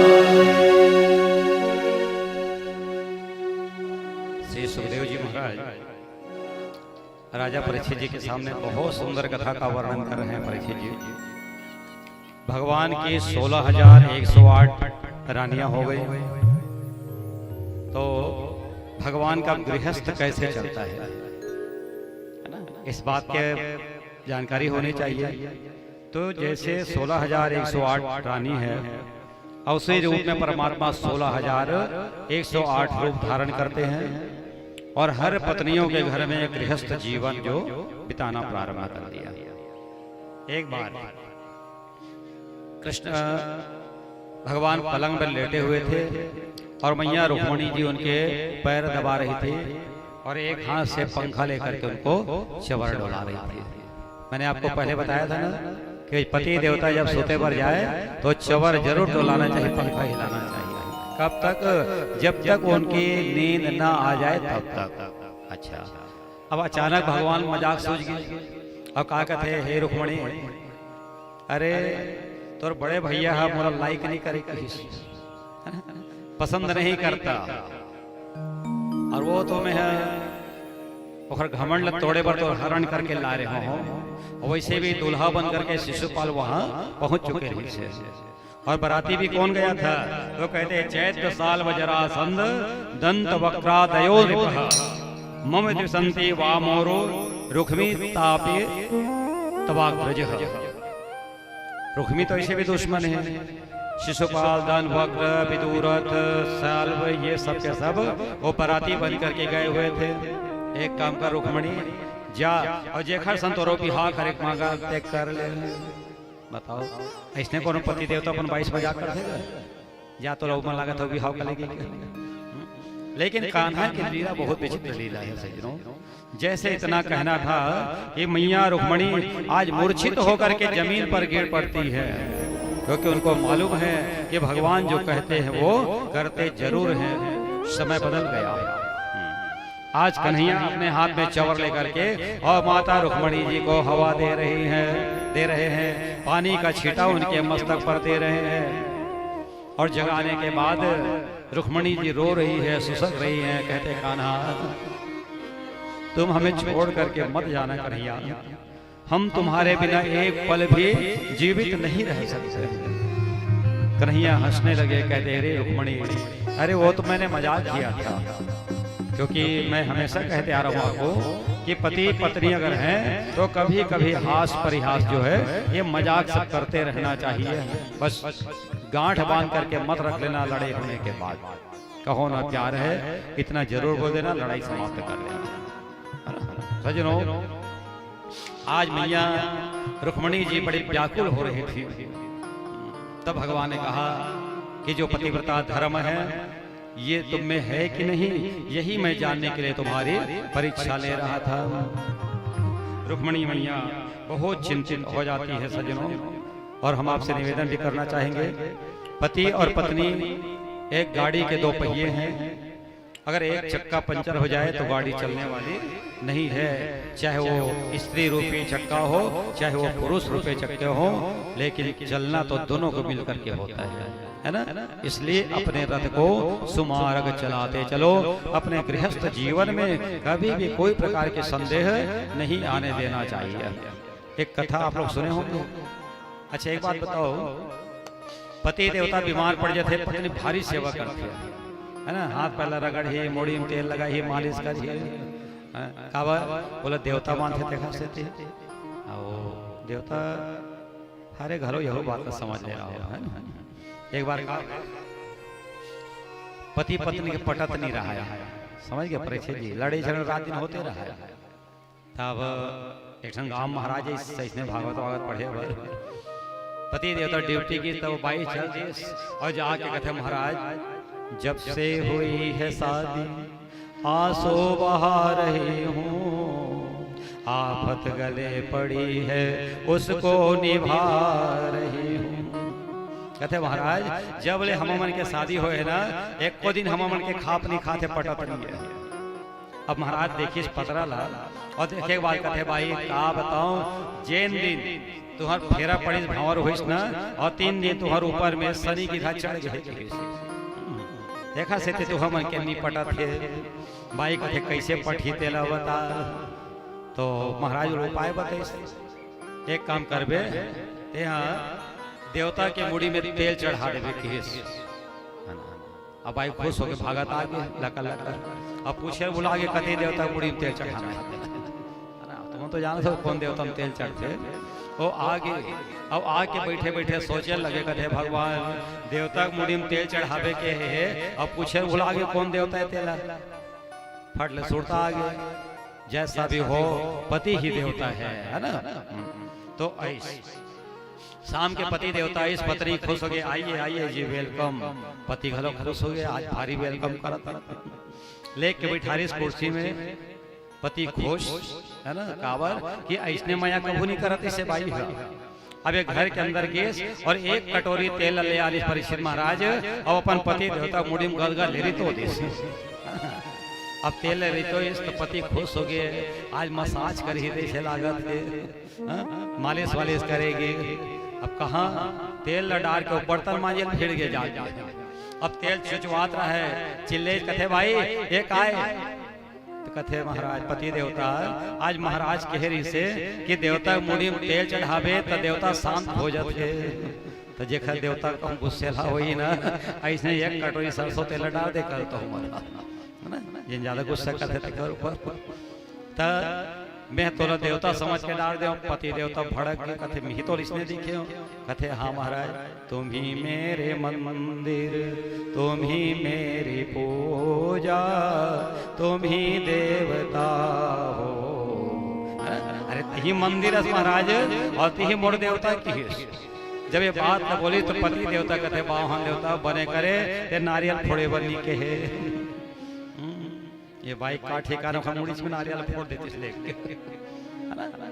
तो भैया थोड़ा सा अपने ज्ञान और बुद्धि का भी प्रयोग आपको करना चाहिए है ना तो ये पति बता धर्म की परीक्षा भगवान ले रहे हैं अब इसके बाद भगवान की संतति का वर्णन आता है 16,108 पत्नियों के गर्भ से 10-10 पुत्र हुए और इन 10-10 पुत्रों के भी और 10-10 पुत्र हुए मतलब रुक्मणी जी के 100 नाती जामवंती जी के 100 नाती सत्यभामा के 100 नाती लक्ष्मणा के 100 नाती सजनों हिसाब करना 16,108 गुणी 100 बराबर कृष्ण भगवान के नाती अब सोच ले रहा आपका एक बात बताए सुखदेव जी महाराज है कि ये यदुवंशी लड़का मतलब पढ़ाने वाला गुरुजी मन के संख्या 1 अरब अब सोच 1 अरब मास्टर तो पढ़ाने वाला विद्यार्थी कतकर ही सो ही भला है ना इतने बच्चे थे और ऐसे समय में एक विचित्र घटना घटी है सजनों क्या कि अनिरुद्ध जी का विवाह रोचना के साथ में हुआ और प्रद्युम्न जी महाराज का विवाह रुक्मी की जो बड़ी बेटी थी रुक्मवती उनके साथ में हुआ और रुक्मवती के गर्भ से अनिरुद्ध जी महाराज जन्म लेकर के वो प्रकट होकर के आते हैं जिनका विवाह रोचना के साथ में हुआ।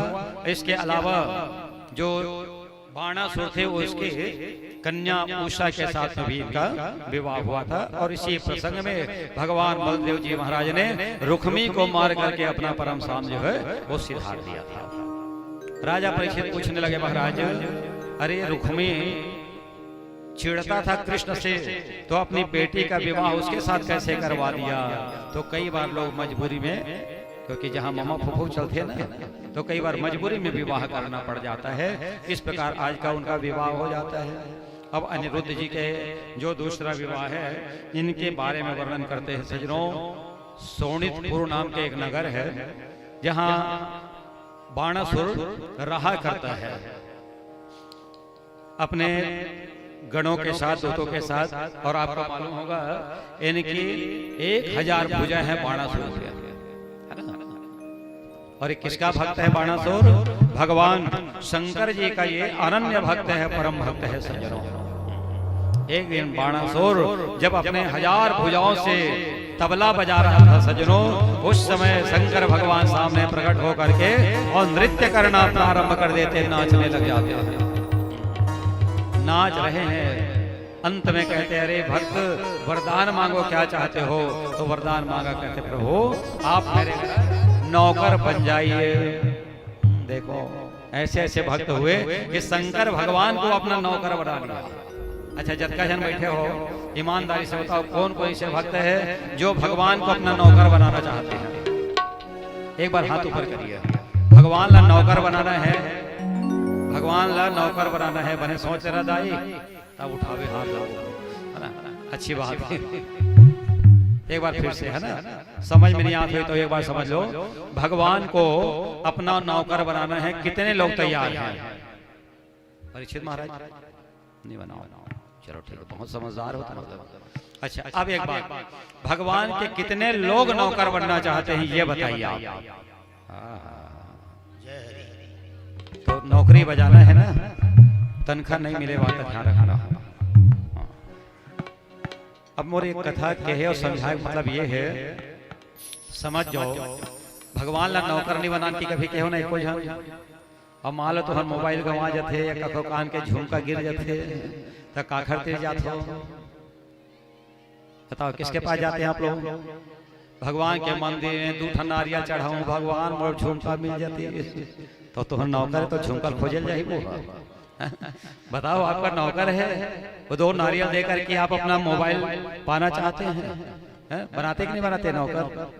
थकावल लवारी मारता। अब बताओ कतका जने भगवान नौकर बनाना चाहते हो और नहीं चाहते हो तो आज के बाद कुछ भी घूम जाए भगवान के पास जाकर के मत बताना प्रभु मोरे लग खोज के ला देते हैं, है ना? अच्छा आदमी मन इतना चालाक है, ये मेरे रायखेड़ा वाले मैंने नहीं कहा था, कावर ये तरफ तो मैं पहली बार आया हूँ तो कैसे कोनोल में है कुछ बोल सकता हूँ, लेकिन हमारे डहार के बात बता दो सजनों।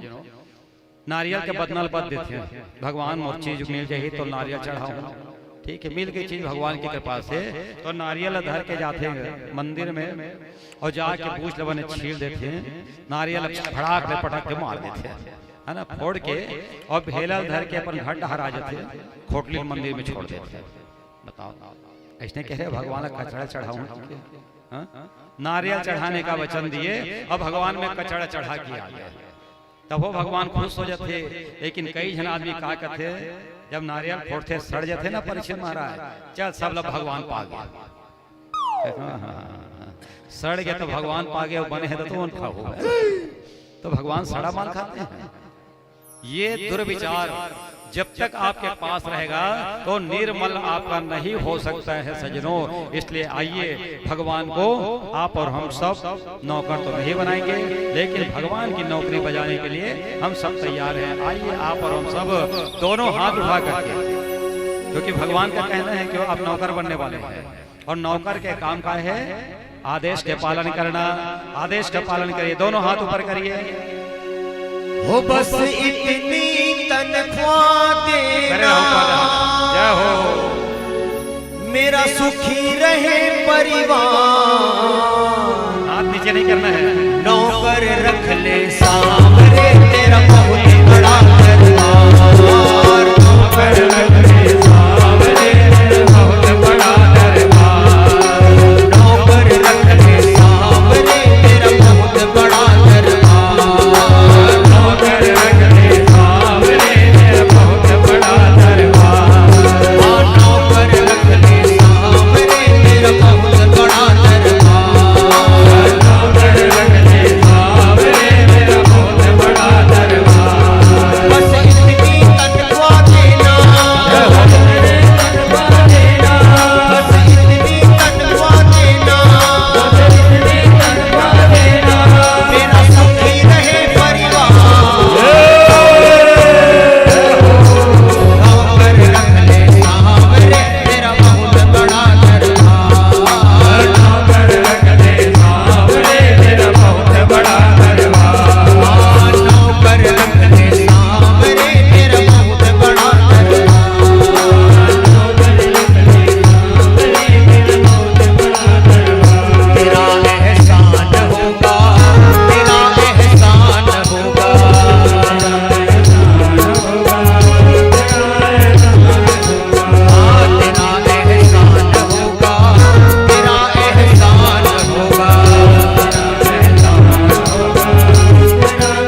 का दरबार ही एक ऐसा दरबार है जहां आपके धन दुगुना हो जाते हैं बहुत जल्दी, है ना। और कैसे होते एक उदाहरण बताते हैं। हमारे गांव के पास एक गांव है मुंगा सेरा नाम के, वहां में भागवत कथा करे बर के ना प्रोटीन के रहने परीक्षी जी।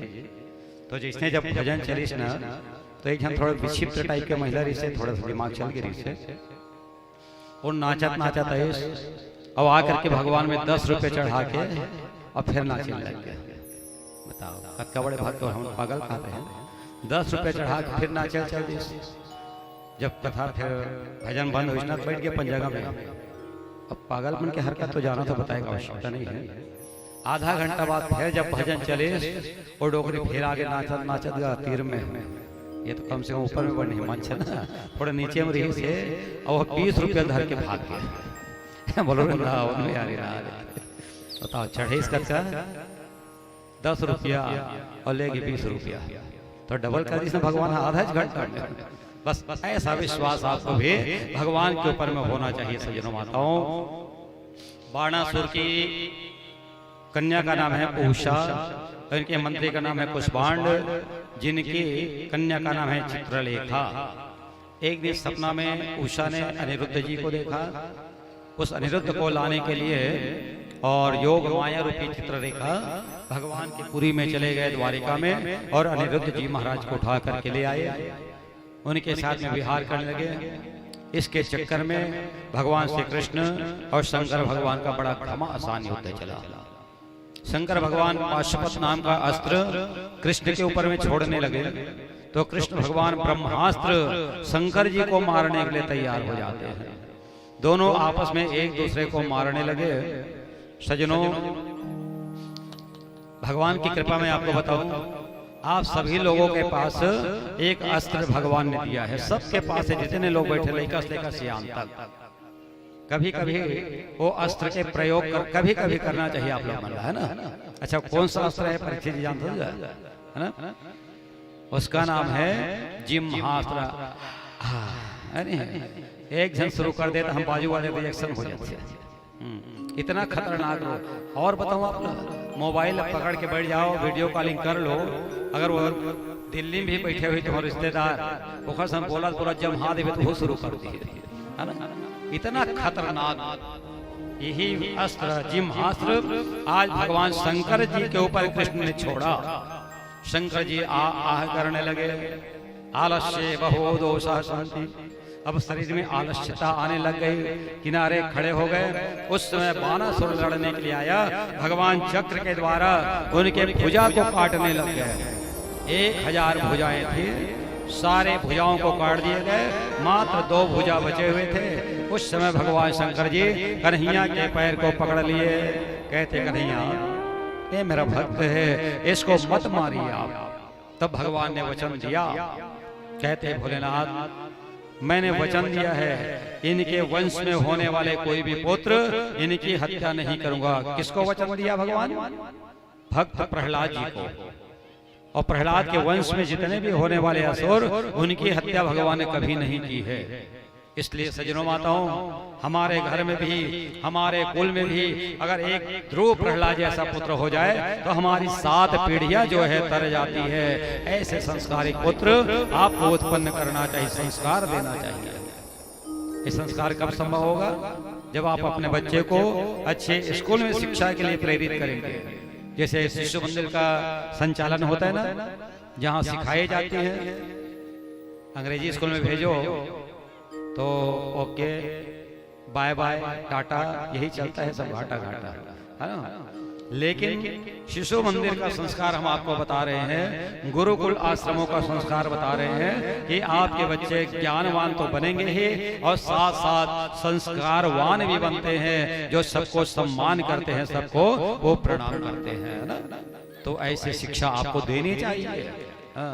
ये अंग्रेजी बड़ा खतरनाक चीज है, बहुत सावधान हो जाना। अंग्रेज तो चले गए लेकिन अंग्रेजी को छोड़ दिए हैं। अंग्रेजी है बड़ा खतरा चीज है। आदमी समझे चाहे समझे, बोले बोले छोड़े।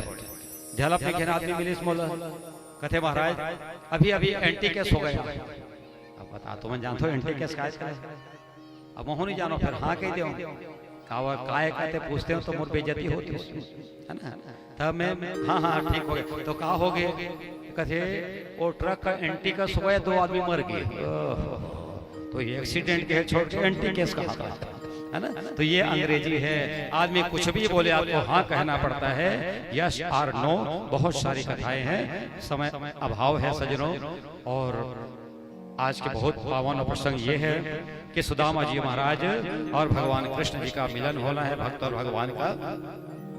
समय का रोक 6 बजे हम कथा समाप्त कर देंगे, ऐसा प्रयास है, लेकिन आप सब उठने का नाम नहीं लेते, इसलिए आपको जबरदस्ती बोलना पड़ता है ना। इसमें हमारी कोई गलती नहीं है, धीरे धीरे करके कृष्ण रंगा जब होना कथा जल्दी बंद हो जाएगी, है ना।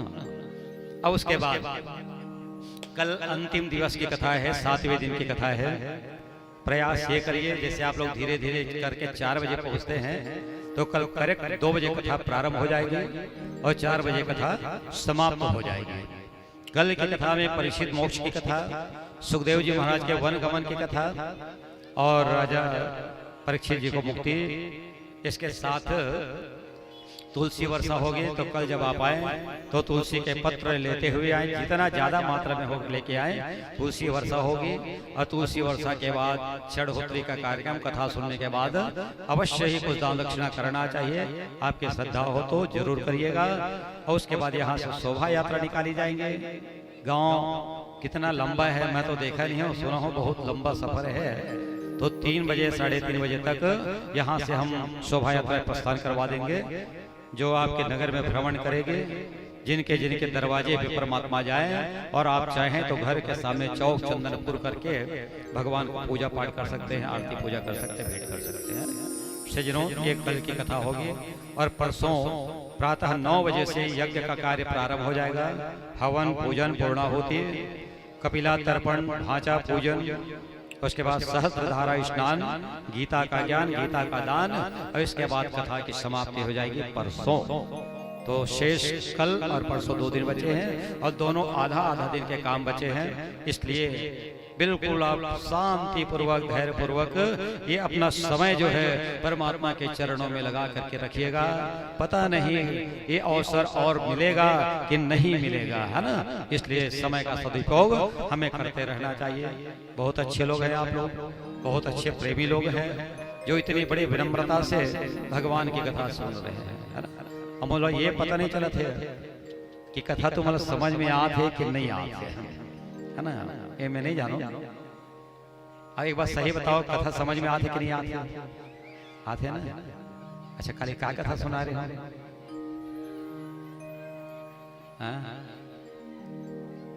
अच्छा ऐसे नहीं होना चाहिए ना कि महाराज कहा थे जबरदस्ती, हाँ हाँ आते महाराज। एक बार गांव में रामायण होत रही से, बड़े बड़े पंडित आ रही से, बड़े जान महाराज आ रही से, ज्ञानी सब आदमी गांव भर के सुने बार आ गए, सब जन खुश हो गए। आखिरी में कहे आदमी की इस महाराज के तीर में हो गया कि कथे महाराज तो रामायण की कथा में आनंद आ गई।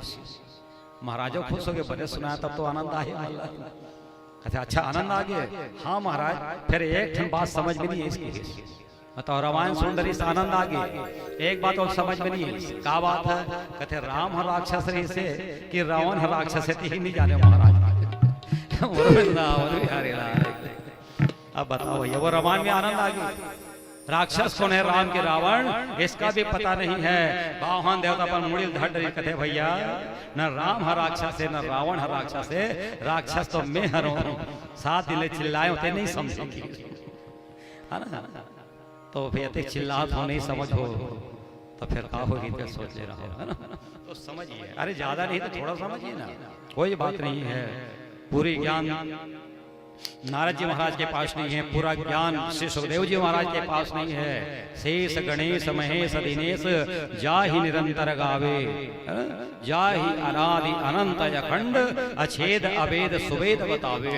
इतना अछेद अभेद है जिनका पार श्री सुखदेव जी महाराज नहीं पा सके, शिव सनकादिक ऋषि नहीं पार पा सके हैं, सज्जनों नारद जी नहीं पा सके हैं। तो ये लखनपुर का छोटा सा महाराज आपको कितना ज्ञान की बात बता सकता है ना। इसलिए हमारा निवेदन है जितना आपको मिल सके आप ले सके उतना अवश्य अपने जीवन में उतारने की कोशिश करिएगा। क्योंकि एक फूल आप लोगों ने देखा होगा, चंपा का फूल देखे हो ना, बड़ा सुंदर दिखते, सुगंध भी रखे, लेकिन भौरा ओखर तीर में नहीं जाए, जाके कभी भी देख लेना। क्यों? क्योंकि चंपा तुझ में तीन गुण, रूप रंग यरुबास, अवगुण ऐसो एक जो भ्रमर न आवे पास। जो भौरा होता है वो चंपा फूल के पास नहीं जाता है। क्यों? क्योंकि उसमें रस नहीं होता, पराग नहीं होता। सजनों, ऐसी जिस कथा में अगर रस का आनंद ना हो वो कथा भी हमारे लिए बेकार है ना? आइए, आप अच्छे लोग हैं, बड़ी विनम्रता से हमारे बाहों को सुन रहे, समझ रहे हैं, इसलिए इस व्यासपीठ पर से बहुत बहुत आशीर्वाद और बहुत शुभकामनाएं। हम तो ये चाहेंगे आप सबके परिवार में, सबके घर में एक साल में एक बार जरूर भागवत की कथा होनी चाहिए, रामायण की कथा होनी चाहिए, सत्संग होते रहना चाहिए। बिनु सत्संग विवेक न होई और राम कृपा बिनु सुलभ न सोई। जब तक सत्संग नहीं करेंगे ज्ञान नहीं होगा, और सत्संग कब होगा? राम कृपा बिनु सुलभ न सोई। जब तक राम की कृपा नहीं होगी तब तक सत्संग का लाभ आपको नहीं मिल सकता। ये प्रमाण है। आज राम जी की कृपा आप लोगों के ऊपर में है, भगवान कृष्ण की कृपा आप लोगों के ऊपर में है, इसलिए हम सब यहाँ बैठ करके कथा सुन रहे हैं। परीक्षित जी महाराज, आज देखिएगा बाणासुर के ऊपर में भगवान की कृपा हुई और अपनी कन्या का, उषा का विवाह उनके साथ में कर दिया जाता है। इसके आगे एक कथा आती है, राजा नृग की कथा, जो बड़ा दानी राजा था, रोज गाय का दान करता था। लेकिन एक दिन एक गाय वापस गौशाला में जब आ जाती है, उसी गाय को राजा नृग ने दूसरे ब्राह्मण को दान कर दिया, जिसके कारण से राजा नृग को आज गिरगिट की योनि प्राप्त हो गई। इसलिए एक सैया का दान दो ब्राह्मण को मत करना, एक गाय का दान दो ब्राह्मणों को मत करना। पैसा भले देते हुए तो 500 धाले महाराज दोनों जन बांट लो, तो कम से कम 250-250 बांट ली, और गाय कभी दोनों जन बांट लो महाराज, तक के ठंड टांग लपाई, है ना? बड़ा अनर्थ हो जाएगा। खटिया दान करेंगे एक खटिया दो ब्राह्मण को, तो उसमें भी कलंक हो जाएगा। जय श्री कृष्ण। इसलिए ध्यान रखिए ना, राजा नृग आज गिरगिट की योनि प्राप्त हुए और भगवान ने अपना वरद हस्त उनके ऊपर में रखा, उनके गिरगिट की योनि समाप्त हो गई। स्वर्ग से देवता फूल वर्षा करके जय जयकार करने लग जाते हैं। बोलिए बांके बिहारी लाल की जय। सजनों, एक बार बलदेव जी को अपने ब्रज की गोपियों के पास जाने की इच्छा हुई। अब जैसे गए ब्रज मंडल में, सारी गोपियां निहाल हो गई, मैंने बहुत खुश हो गई कि मेरे कृष्ण के बड़े भैया बलदेव जी आए हैं। जा करके बलदेव जी के साथ सुंदर सुंदर वार्तालाप करने लगे, कृष्ण की चर्चा करने लगे।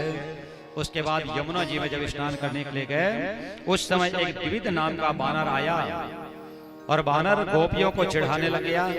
तब भगवान बलदेव जी महाराज एक बड़ा सा पेड़ को उठाए और जा करके द्विविध बानर के ऊपर में पटक दिए। द्विविध बानर मर जाता है और स्वर्ग से देवता बलभद्र भैया के ऊपर फूलों की वर्षा करने लग जाते हैं।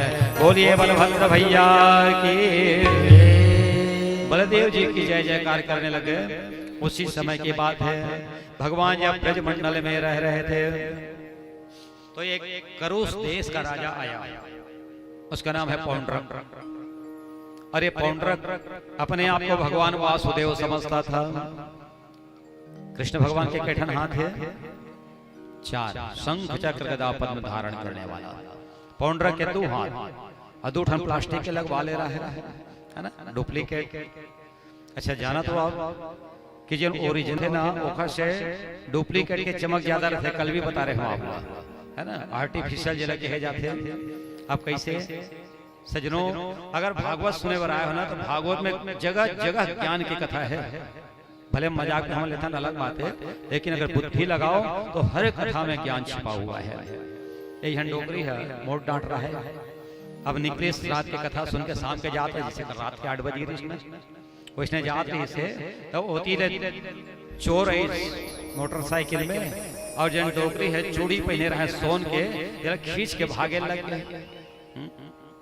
और जब भागत रही से तो श्रद्धावानम लपते ज्ञानम, ये डोकरी कागत है बेटा, एक ठल्ला काय कर रहे थे खाली यहू हाथ के लेग जाके बता।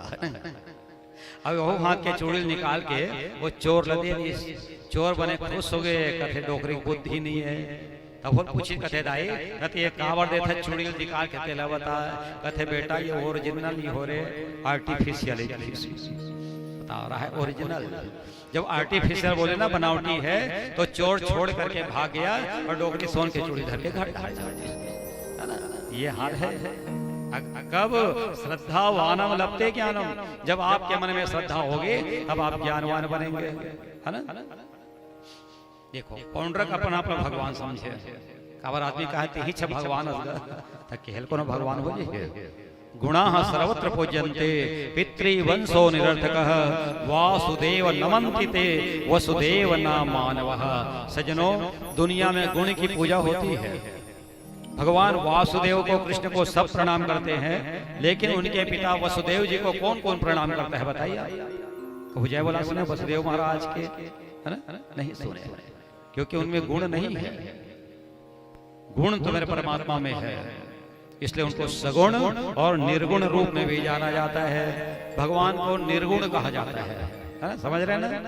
तो निर्गुण का लगाते हैं जिनमें कहे गुण नहीं रहा है, और जब हम गुण नहीं है तो हर पूजा का क्या फायदा है बताओ। सज्जनों पानी का कोई आकृति नहीं है, अगर लोटा में भर दो तो लोटा के जैसे बन जाएगा, थाली में रखो तो थाली की आकृति हो जाएगी। लेकिन इसी जल को लोटा में या बर्तन में भर करके आप फ्रीजर में रख दो, फ्रीजर में, है ना, तो एक बर्फ बन जाता है, सगुण बन जाता है। वैसे अगर निर्गुण की पूजा आप करते हैं, करते करते वो परमात्मा सगुण रूप में आपके हृदय में जाकर के समा जाते हैं। प्रेम से बोले भक्त वत्सल भगवान के जय। जब आपके हृदय में वो परमात्मा आकर के बस जाएंगे जिस दिन, सच कहूं उस दिन आपको पत्थर की पूजा करने की आवश्यकता नहीं पड़ेगी। कबीरदास जी महाराज कहते हैं ना, पाहन पूजे हरि मिले तो मैं पूजो पहाड़, याते तो चाकी भले पीस खाए संसार। तो कबीरदास जी ऐसा मुझे नहीं लगता कि विरोधी रहे होंगे, लेकिन जिनके आत्मा में परमात्मा का वास हो जाएगा उनको फिर पत्थर की पूजा नहीं करने पड़ेगी, है ना। सज्जनों ये बात हमें ध्यान रखना है। आज चलिएगा भगवान जो है उस जो पौंड्रक नाम का डुप्लीकेट भगवान बना हुआ था उसको मारने के लिए तैयार हुए। इसका एक मित्र वो भी आ जाता है काशी नरेश, भगवान ने उनको भी मार करके अपना परम धाम में पहुंचा दिया। काशी नरेश का एक पुत्र था जिसका नाम है सुदक्षिण, वो यज्ञ करने लग गया, भगवान शंकर की आराधना कर रहा है। भोलेनाथ एक अग्नि मुझे दीजिए। कैसी अग्नि कि वो कृष्ण की नगरी को जला सके। शंकर भगवान कहते मेरे बस की बात नहीं है, क्योंकि अभी लड़ाई तो आप सुन ही रहे थे। इस प्रकार पौंड्रक को भी मार करके और भगवान जो है स्वधाम तक के पहुंचा देते हैं। द्विविधवान का विवध हो जाता है। और उसके बाद दुर्योधन की एक सुंदर कन्या थी लक्ष्मणा नाम की, बहुत सुंदर थी, तो उसका विवाह होना था।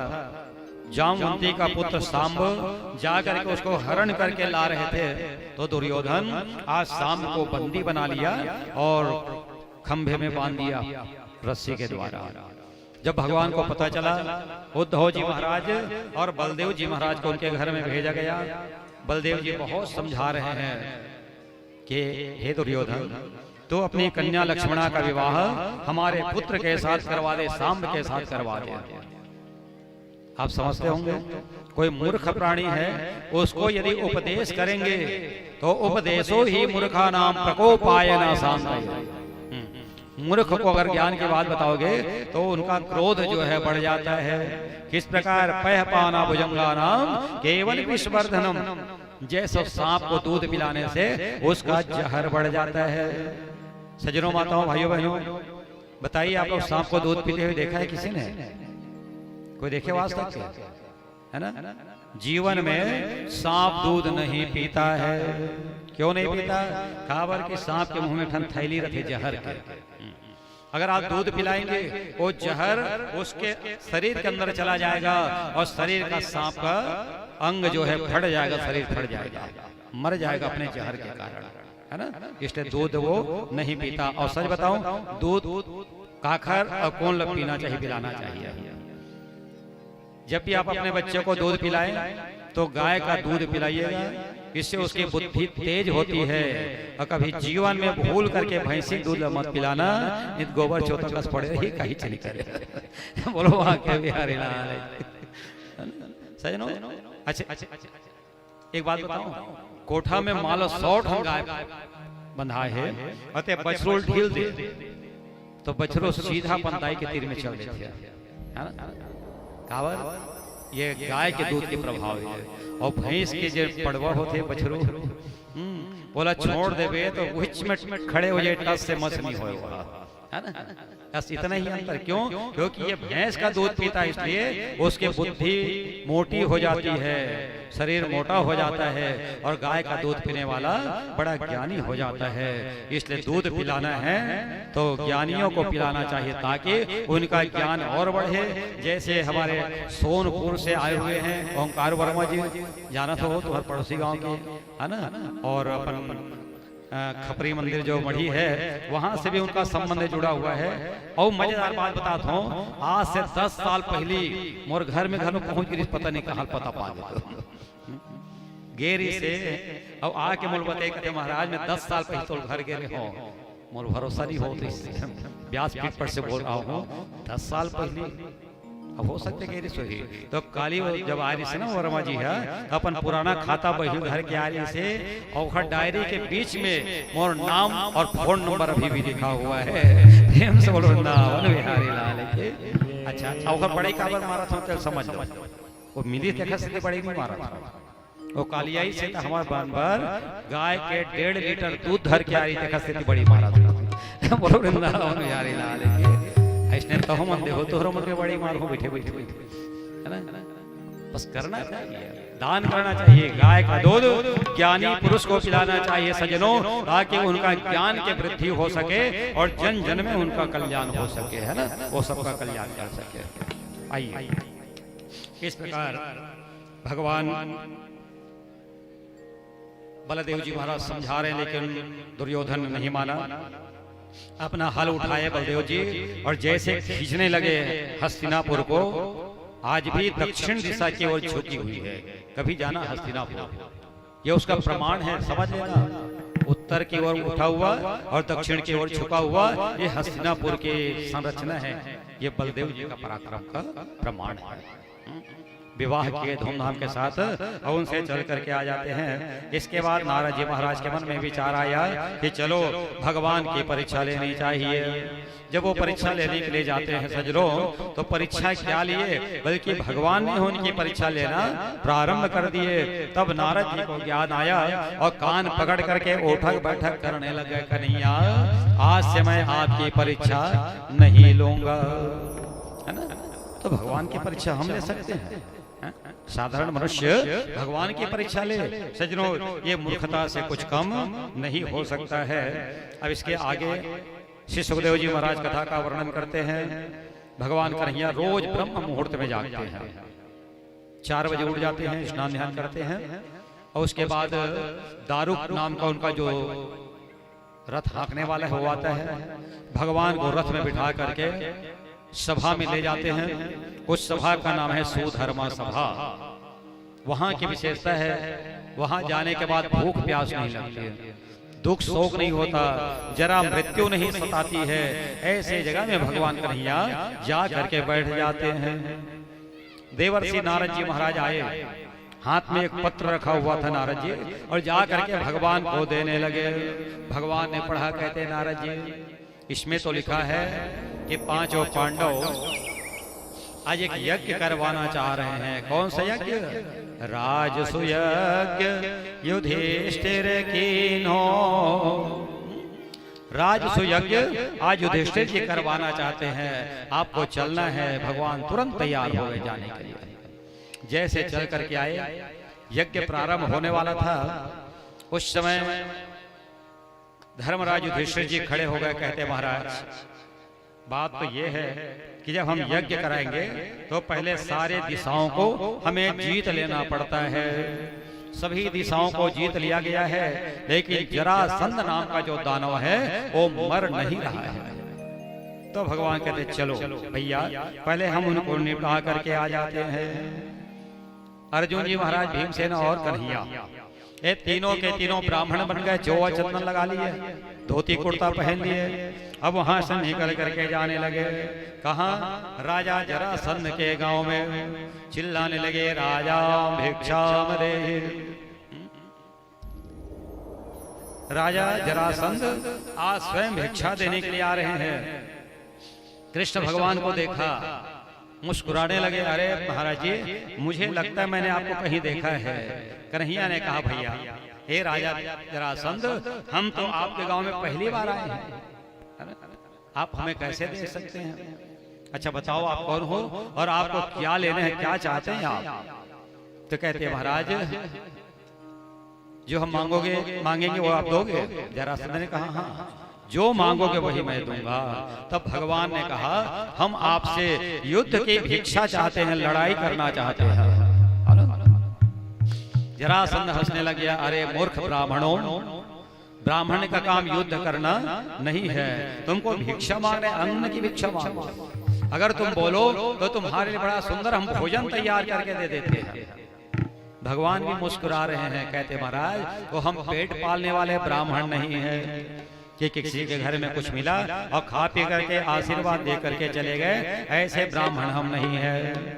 तो बताओ, अगर तुम सच में ब्राह्मण हो तो ईमानदारी से बताओ तुम कौन हो, अपना परिचय बताओ, अपना आधार कार्ड दिखाओ, है ना?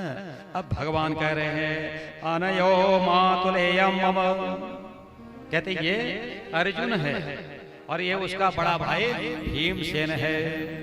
अच्छा, ये भीमसेन और अर्जुन, अब ते को रस्तेलत बता कथे में खर ममक बेटा हूं, अपन नाम नहीं बताते ना भगवान। अनयो मातुलेयम मम, मैं इनके मामा का पुत्र हूँ। तब जरासंध ने कहा, अरे तो मामा का पुत्र है, कौन से मामा, कितने मामा, मुझे क्या पता, तुम्हारा कुछ नाम हो तो बताओ। तो कृष्ण ने कहा, कृष्ण जाने हतीर, मेरा नाम कृष्ण है और मैं तुम्हारा दुश्मन हूँ जरासंध। 18 बार की लड़ाई आप सुन चुके हैं, है ना? जैसे कृष्ण का नाम सुना तो तुरंत जरासंध गुस्से में आ गया और कहने लगा, अरे मूर्ख, तो वो तो कायर है, डरपोक है, क्योंकि मेरे कारण से तो अपने पुरी को छोड़ करके भाग गया था। मथुरां स्वपुरीं त्यक्त्वा समुद्रम शरणं गतः, कहते तुम मथुरापुरी को छोड़ करके मेरे डर के कारण समुद्र में जाकर के तुमने आश्रय लिया है ना, तो मैं डरपोक आदमी के साथ लड़ाई नहीं करूंगा, ये कह रहे हैं जरासंध। और फिर अर्जुनो ना भयो योद्धा, अर्जुन को योद्धा नहीं है, लड़ाई करने वाला नहीं है। हाँ, मेरे साथ अगर कोई लड़ने वाला है तो भीम तुल्यो भवेत् समः, ये जो भीमसेन है ना, यही मेरे साथ युद्ध करने के लायक है, मैं इनके साथ में युद्ध करना चाहता हूँ। भीमसेन जी महाराज एकदम खुश हो गए, कहा कृष्ण से ज्यादा पावर मोर हो गए, अर्जुन से भी ज्यादा ताकत मेरे पास है, किया अभिमान तो फिर मान नहीं पाएगा। भगवान कहते हैं, भीमसेन अभी पता चल जाएगा तुम कितने बलवान हो।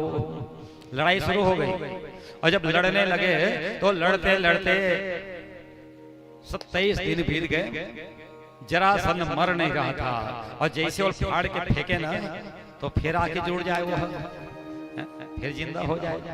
अच्छा, खैर कहानी आप सुने हो, एक पिताजी के नाम है बिहद्रथ, और बिहद्रथ के 2 जन भाई रही से, लोग लेकर को जन नहीं रही से, तभी यह बच्चा के लिए जंगल में तपस्या करे बल्कि तब महात्मा जी है वो फल दी से परीक्षित जी जा तो बाइल खवावे ता लोहा संतान पैदा कर ही के। अभी आके महाराज है वो फल बाइल बड़े बाइल तो बड़े भाई कहते मैं ही एक जन काबर गर्भवती हूँ, देखा और बहनी घलो खवा देता हूँ, है ना, और फल 2 टुकड़ा करके और दोनों जन भाई आधा आधा खाई, और आधा फल खाने के कारण जब समय आया तो उनके गर्भ से 2 टुकड़े में बच्चा पैदा होकर के आया था। अब इस बच्चे को जाकर के जंगल में फेंक दिए। जहाँ जरा नाम की राक्षसी रहती थी वो सीधा करके पकड़ लेती है। अब इसलिए इसका नाम जरासंध पड़ जाता है। प्रेम से बोले भागवत भगवान की। अब ये रहस्य कौन जाना थे? भगवान कन्हैया कृष्ण जी जानते थे। जब 27 दिन हो गया, जरासंध की हड्डियां टूटने लग गई, तो भगवान से कहते कन्हैया आज मैं लड़ाई नहीं करूंगा। भगवान कहते भैया गलती तो हो रही है, जब ते लड़े बढ़ जाता ना तो एक बार कम से कम मोड़ तरफ देख लेकर। अब देखो 28वां दिन की लड़ाई है। भीमसेन जरासंध के साथ में लड़ने के लिए तैयार हो गए। और जब लड़ रहे थे और उस समय भगवान ने एक तिनका उठाया और तिनको 2 टुकड़े से फाड़ करके अलग अलग दिशाओं में फेंक दिया। एक कहावत सुने हो ना, समझदार ला इशारा काफी। अब इशारा कर दी भगवान। हम भीमसेन भैया क्या करे, पकड़े और पहले 2 टुकड़ा फाड़ करके और अलग अलग दिशाओं में फेंक दिए। जितने भी देवता थे खुश होकर के जय जयकार करने लगे, फूलों की वर्षा करने लगे। कृष्ण भगवान घर ताली बजाता है, चल जरासंध मर गए। लेकिन एक बात ध्यान देना, भीमसेन रहा महाराज भड़क गए एकदम कन्हैया वाली। तो कहा कहते कन्हैया जब अटकेच रही से तब पहली दिन मोल बता दे रहते, 27 दिन काबर मार खवाए थे मोल। देखो फिर भी भगवान को कोस रहा है। तब भगवान ने कहा कि भैया भीमसेन तुमको बड़ा अहंकार हो गया था। दया धर्म का मूल है और पाप मूल अभिमान, तुलसी दया न छाड़िए जब तक घट में प्राण। देखो ये अभिमान जो है, घमंड, यही सबसे बड़ा हमारा पाप है। भीमसेन घमंड रहा है, मैं भीमसेन हूं इसे कहे भुजल दिखाए होगा। आज उस घमंड को भगवान ने तोड़ने के लिए 28 दिन तक जरासंध के साथ युद्ध कराया। वापस आए, यज्ञ की तैयारी हुई। उस यज्ञ में सबको कार्यभार बांट दिया गया। सज्जनों माताओं, दुर्योधन कोषाध्यक्ष बने वो यज्ञ में, है ना। बताओ कथा से हम अभी सीखना चाहिए कि जिन हमारे दुश्मन रहते तेने कोषाध्यक्ष बनाना चाहिए, है ना। लेकिन हमारे पर खास आदमी बनाता। अच्छा, दुर्योधन कोषाध्यक्ष बनाने के कारण का है, भगवान के चाल का है कि देखो महाराज ने कहा यहाँ 100 रुपया चढ़ाओ तो सीधा 500 नोट चढ़ा मूर्खा जही देगा। पांडवन के पैसा रहा है, बोले ये पता नहीं रहा मूर्ख लाल कि मैं 500 चढ़ाओ हूँ तो ज्यादा पुण्य जो है पांडवों के खाते में जाएगा। बस पैसा चढ़ा चढ़ा करके घर पुण्य बढ़ा रहे। इसलिए वो स्वामी तुलसीदास जी महाराज कहते हैं कि निंदक नीरे राखिए आंगन कुटी छवाए, बिन पानी बिन साबुना निर्मल करे सुहाए। जो निंदा करने वाले ना, जो आपके दुश्मन हैं, कपटी हैं, उनको अपने पास में रखना चाहिए। दुर्योधन लग कोषाध्यक्ष नहीं बनाती ना तो पांडव मन की ख्याति नहीं बढ़ी रहती। ध्यान रखना। नकुल और सहदेव को द्वारपाल बना दिया गया। भीमसेन महाराज भंडारा के जिम्मेदारी दे देगी। अब भगवान ला पूछ कहते कन्हैया ते का काम करवे तेला बता। भगवान कहते हैं भैया मैं सिर्फ 2 काम करूंगा यज्ञ में। कौन सा काम? अतिथि आएंगे तो उनके पैर को धोना मेरा काम, और जब सब भोजन कर लेंगे तो उनके जूठा पत्तल को उठा करके फेंकना ये मेरा काम होगा। राजसुयज्ञ युधिष्ठिर कीन्हो तामे जूठ उठाए। भगवान द्वारकाधीश आज जूठा उठा रहे हैं। क्यों? प्रेम के बस वित सेवा किन्ने आप बने हरि नाई। प्रेम के कारण से भगवान को आज नाई का काम करना पड़ रहा है। जूठा उठाने का काम, पत्तल फेंकने का काम भगवान को करना पड़ रहा है। सज्जनों बातों, केवल भगवान के लिए फूल पान ले आना ये कोई भक्ति नहीं है। जब आप यहाँ आते हैं, कचड़ा दिखे उसको उठा देना, किसी का सम्मान कर देना, ये इससे बड़ा पुण्य और कुछ भी नहीं हो सकता। भगवान से सीखिए आप। यज्ञ पूर्ण हुआ, ख्याति बढ़ गई। उसके बाद से दुर्योधन चिढ़ने लग जाता है और उसी समय एक लड़ाई शुरू हो गई जिसका नाम है महाभारत की लड़ाई। एक बात ध्यान से समझना, राजसु यज्ञ और अश्वमेध यज्ञ, ये दो यज्ञ करने के बाद या तो महाभारत की लड़ाई होती है और या तो देवासुर संग्राम शुरू हो जाते हैं। इसलिए कलयुग में ये दोनों यज्ञ को मना कर दिया गया है और करना है आपको तो सबसे बड़ा यज्ञ है जिसका नाम है श्रीमद् भागवत महापुराण ज्ञान यज्ञ। ये करवा के देखे सज्जनों माताओं, अगर घर में लड़ाई झगड़े भी हैं वो भी शांत हो जाएंगे। प्रमाण बता रहा हूं मैं आपको। रायपुर में गया था भागवत की कथा करने के लिए, दो भाई रही से बड़े भाई कथा करवाई, छोटे भाई नहीं जाऊं कि कहे वहां गुस्सा करे। चौथा दिन हुआ, छोटे भाई अपनी पत्नी को साथ लेकर के और उनके घर में आ गए और 4 दिनों तक भागवत की कथा में उनका भी योगदान बना रहा।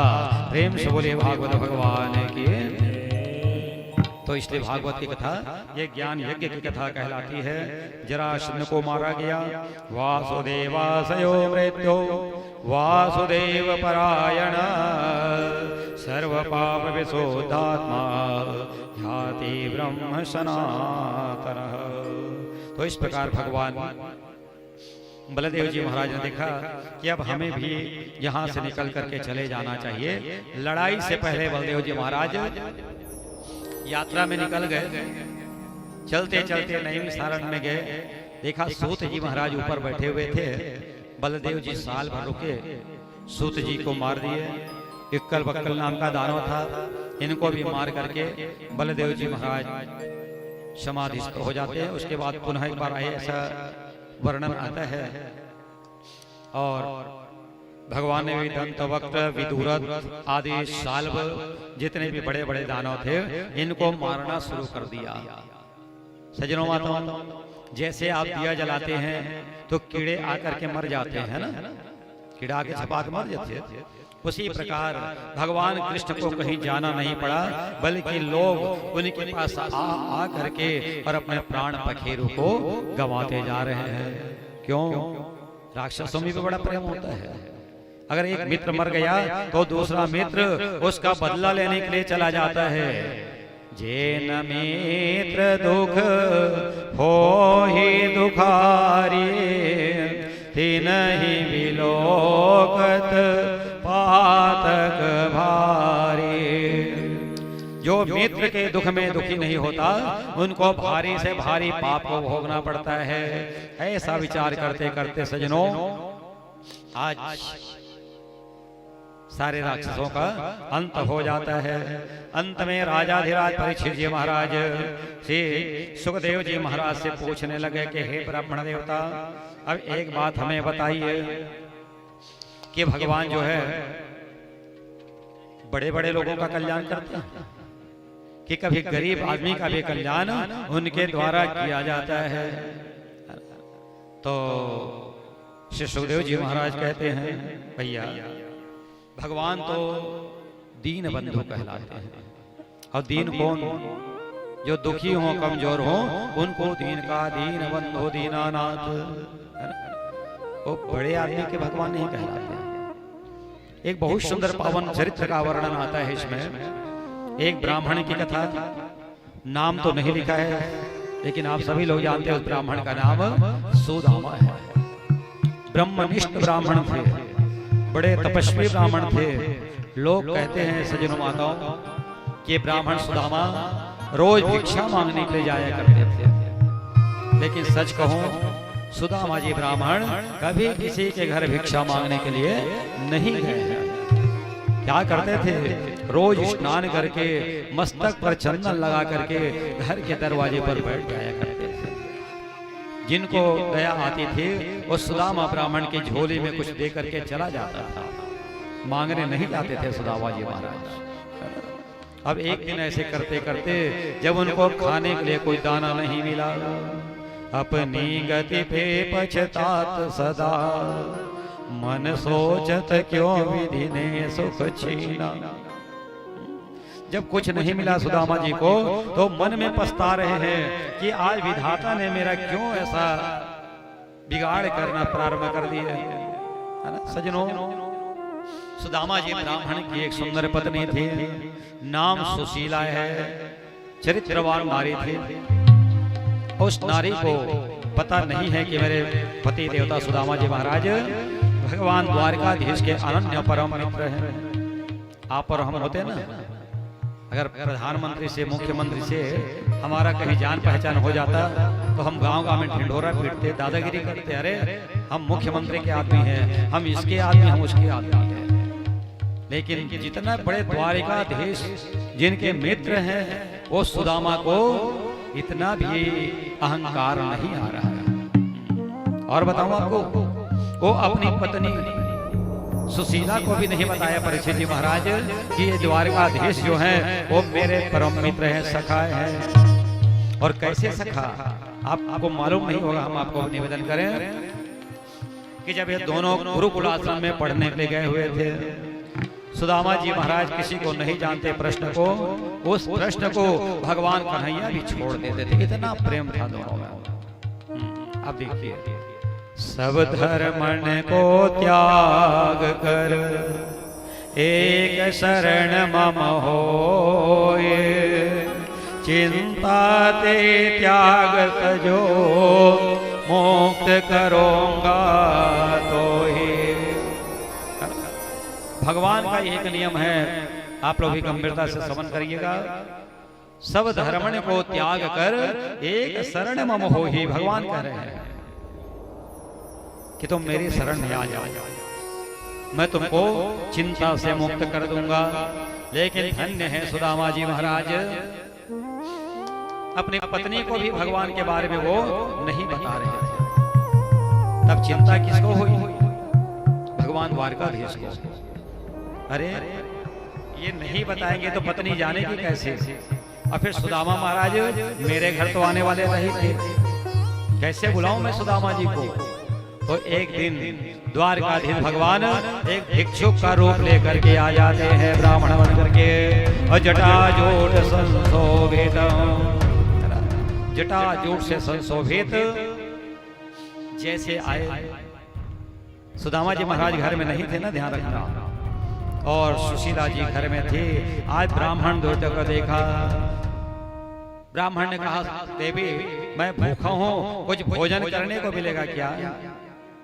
सुशीला कहने लगे, स्वामी अभी मैं आपको भोजन नहीं दे पाऊंगी। क्यों? क्योंकि मेरे घर में सूतक लगा हुआ है।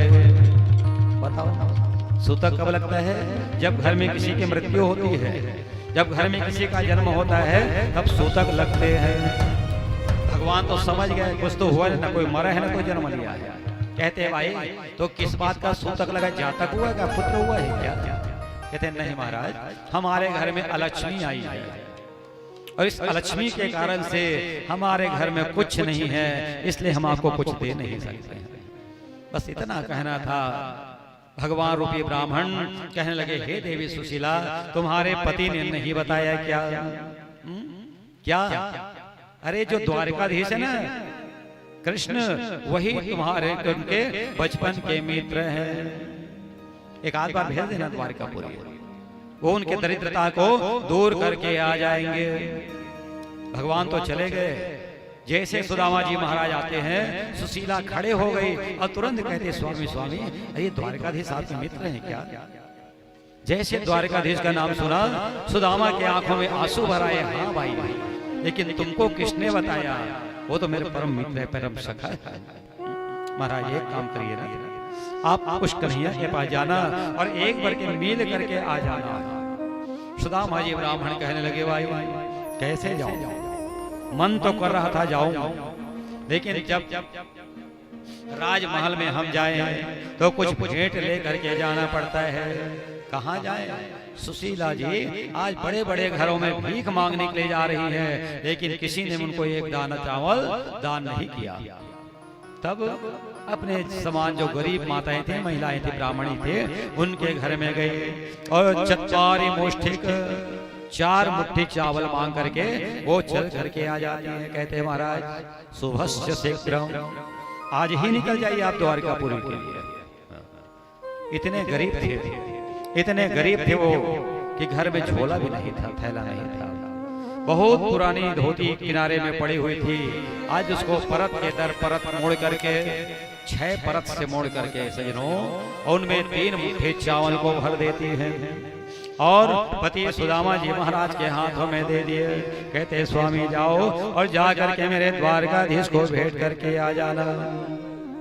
सुदामा जी महाराज जा रहे हैं। जाते जाते आपको पता होगा पोरबंदर जो है आज के जमाने में पोरबंदर वो सुदामा नगरी थे और वहां से द्वारकापुरी की दूरी 110 किलोमीटर है। परीक्षित आज तो रोड बन गए हैं, गाड़ी मोटर की व्यवस्था हो गई है। उस जमाने में पैदल जाना होता था। सुदामा जी महाराज जा रहे हैं और कैसे जा रहे हैं? चले श्याम सुंदर से मिलने सुदामा, चले श्याम सुंदर से मिलने सुदामा, गाते चले मन में हरे कृष्ण नामा, गाते चले मन में हरे कृष्ण नामा। चले श्याम सुंदर से मिलने सुदामा, श्याम सुंदर से मिलने सुदामा, गाते चले मन में हरे कृष्ण रामा, गाते चले मन में हरे कृष्ण रामा, गाते चले मन में हरे कृष्ण रामा, गाते चले मन में हरे कृष्ण रामा। क्या मैं बताऊं, क्या मैं सुनाऊं, मैं बताऊं, क्या मैं सुनाऊं, क्या मैं बताऊं, क्या मैं सुनाऊं, क्या मैं बताऊं, क्या मैं बताऊं। एक दुख हो तो कान्हा तुमको बताऊं, एक दुख हो तो कान्हा तुमको बताऊं। चले श्याम सुंदर से मिलने सुदामा, चले श्याम सुदामा मिलने सुदामा, गाते चले मन में हरे कृष्ण रामा, गाते चले मन में हरे कृष्ण रामा, गाते चले मन में हरे कृष्ण रामा, गाते चले मन में हरे कृष्ण रामा, गाते चले मन में हरे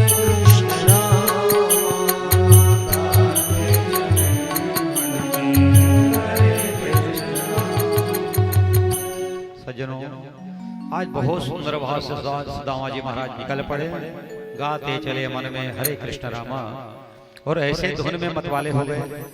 हम आप लोगों से भी निवेदन करना चाहें, अगर यहाँ आप बैठे हैं तो एक सूत्र याद कर लीजिएगा, मस्त रहो मस्ती में, है ना? भगवान की कथा में मस्त है ना आप लोग। मस्त रहो मस्ती में, आग लगे। सुदामा जी महाराज जा रहे हैं। अब जाते जाते क्या हुआ, और रास्ता भटक गया।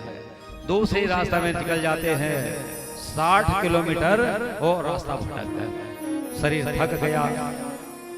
किसी से पूछा, कहते भैया ये द्वारकाधीश की नगरी किधर है, रास्ता किधर है?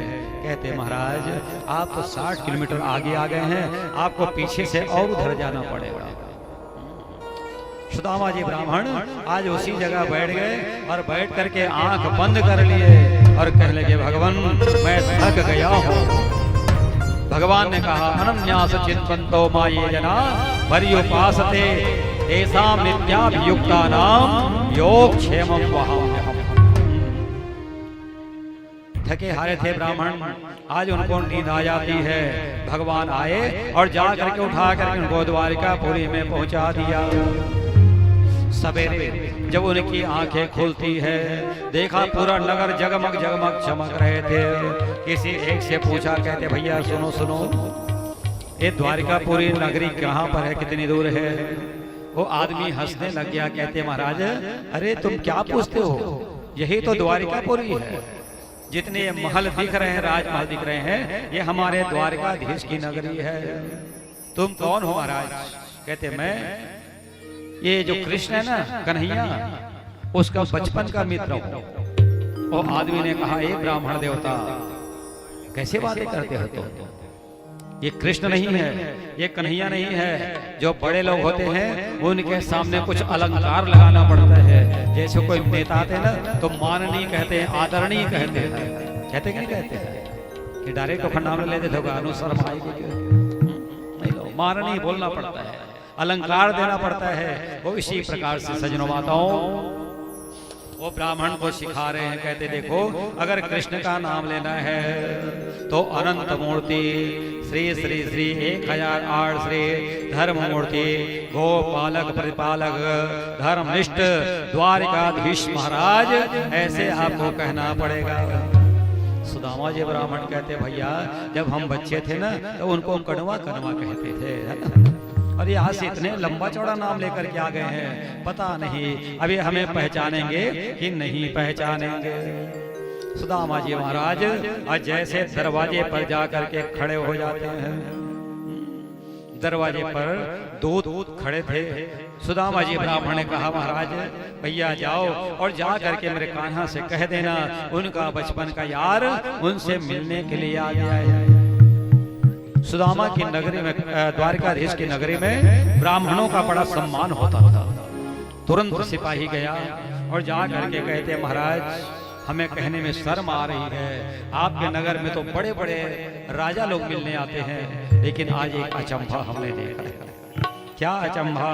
तो कहते हैं, शीस पगान जगातन पर अरुपाह उपाहन की नहीं सामा, धोती फटे सिलटे दुपटे प्रभु जान को आई बसो यही दामा। कहते महाराज उनके शरीर पर कपड़े नहीं है, पैर में जूते चप्पल नहीं है, और द्वारे खड़ो तुझ निर्बल एक, और देख रहो चक सो बहु अभिरामा। पूछत दीन दयाल को धाम, बतावत आपनो नाम सुदामा। कहते महाराज वो अपना नाम सुदामा बता रहे हैं। जैसे सुदामा जी का नाम सुना कन्हैया आज सिंहासन से कूद पड़े, भागते भागते जा रहे हैं, चले गए और सुदामा जी को देख करके अपने हृदय से लिपटा लेते हैं। बोलिए भक्त वत्सल भगवान की। और ला करके गले से लगा रहे हैं। फिर भगवान ने सोचा, सुदामा जी ब्राह्मण एकदम सिंगल हड्डी पतले दुबले हैं, अगर जोर से मैं दबाऊंगा इनको बड़ा कष्ट होगा। सुदामा जी सोच रहे हैं, मैं तो हड्डी हड्डी हूँ और मेरे भगवान फूल का ढेला है, अगर मैं दबाऊंगा तो कन्हैया को कष्ट होगा। देखिए दोनों के भाव समझिए आप। और दोनों ने तुरंत एक दूसरे से अलग हो गए। भगवान बड़ा सुंदर सुदामा को लेकर के गए, सबसे ऊंचा जो रतन सिंहासन उस पर जाकर के सुदामा को बिठाया। सुदामा जी महाराज बड़े लज्जित हो रहे थे कि मैं गरीब आदमी इस सिंहासन पर कैसे बैठूं। भगवान ने उनको बिठाया, सारे दूत वहां खड़े हुए थे। दूतों ने देखा आज क्या विचित्र बात हो रही है। अभी तक जलपान कुछ मंगाना होता था तो भगवान नौकरों से मंगाया करते थे, समझना। लेकिन आज मैया रुक्मणी जी से कहने लगे, देवी जाओ और एक लोटा जल लेकर के आ जाओ, थाली लेकर के आओ, आज ब्राह्मण देवता के चरण को पखारने हैं। जब वो पानी लेने के लिए गई, जल लेने के लिए सजनों, उस समय भगवान कन्हैया ने क्या किया, उस गरीब ब्राह्मण के दोनों पैर अपने जंघा के ऊपर में रख लिया और देखने लगे उनके पैर में छाले पड़ चुके थे। कांटे चुभे हुए थे, भगवान अपने हाथों से वो कांटा निकाल रहे हैं, धीरे धीरे महाराज के चरण को सहला रहे हैं। देखे सुदामा के दीन दशा करुणा करके करुणा निधि रोए, पानी परात को हाथ छूओ नहीं, नैनन के जल से पग धोए। देखे सुदामा के दीन दशा। सजनों, ऐसे गरीब स्थिति देख करके भगवान के नेत्रों में आज गंगा यमुना की धारा बहने लग जाती है। पानी परात को हाथ छुओ नहीं और नैनन के जल से पग धोवे। आज सुदामा जी महाराज के चरण को भगवान अपने नैन के जल से धो रहे हैं। तब रुक्मणी माता भी थाली परात लेकर के आ गई, लोटा में जल। देखा, अरे मेरे पति देवता तो आज इनको पैर धो चुके हैं। भगवान ने कहा, देवी जाओ और ये पवित्र जल चरणामृत है, हमारे पूरे महल में छिड़काव कर देना, हमारा घर पवित्र हो जाएगा। सुदामा ब्राह्मण विचार कर रहे हैं, प्रभु अरे सुखदेव जी महाराज कहते, राजा परीक्षित से, परीक्षित कौन कहता है कि सुदामा जी गरीब थे? लग रहा है आपको सुदामा जी गरीब हैं। गरीब होते तो परमात्मा अपने सिंहासन पर उनको नहीं बिठाते हैं। आज तो उनका साम्राज्य चल रहा है, आज सुदामा जी ब्राह्मण अपना सिर झुका करके बैठे हुए हैं। भगवान समझ गए सुदामा जी लज्जित हो रहे हैं। उनके हाथ को पकड़ा और पकड़ करके ले गए अपने शयन कक्ष में, बेडरूम जिसको आप कहते हैं, और जा करके जिस पलंग में मैया रुक्मणी जी सोया करती थी, और उस पलंग में जा करके सुदामा जी महाराज को लिटा दिया गया। सज्जनों, भोजन की व्यवस्था कर दी गई और स्वयं अपने हाथों से परमात्मा सुदामा जी ब्राह्मण के पैर दबा रहे हैं।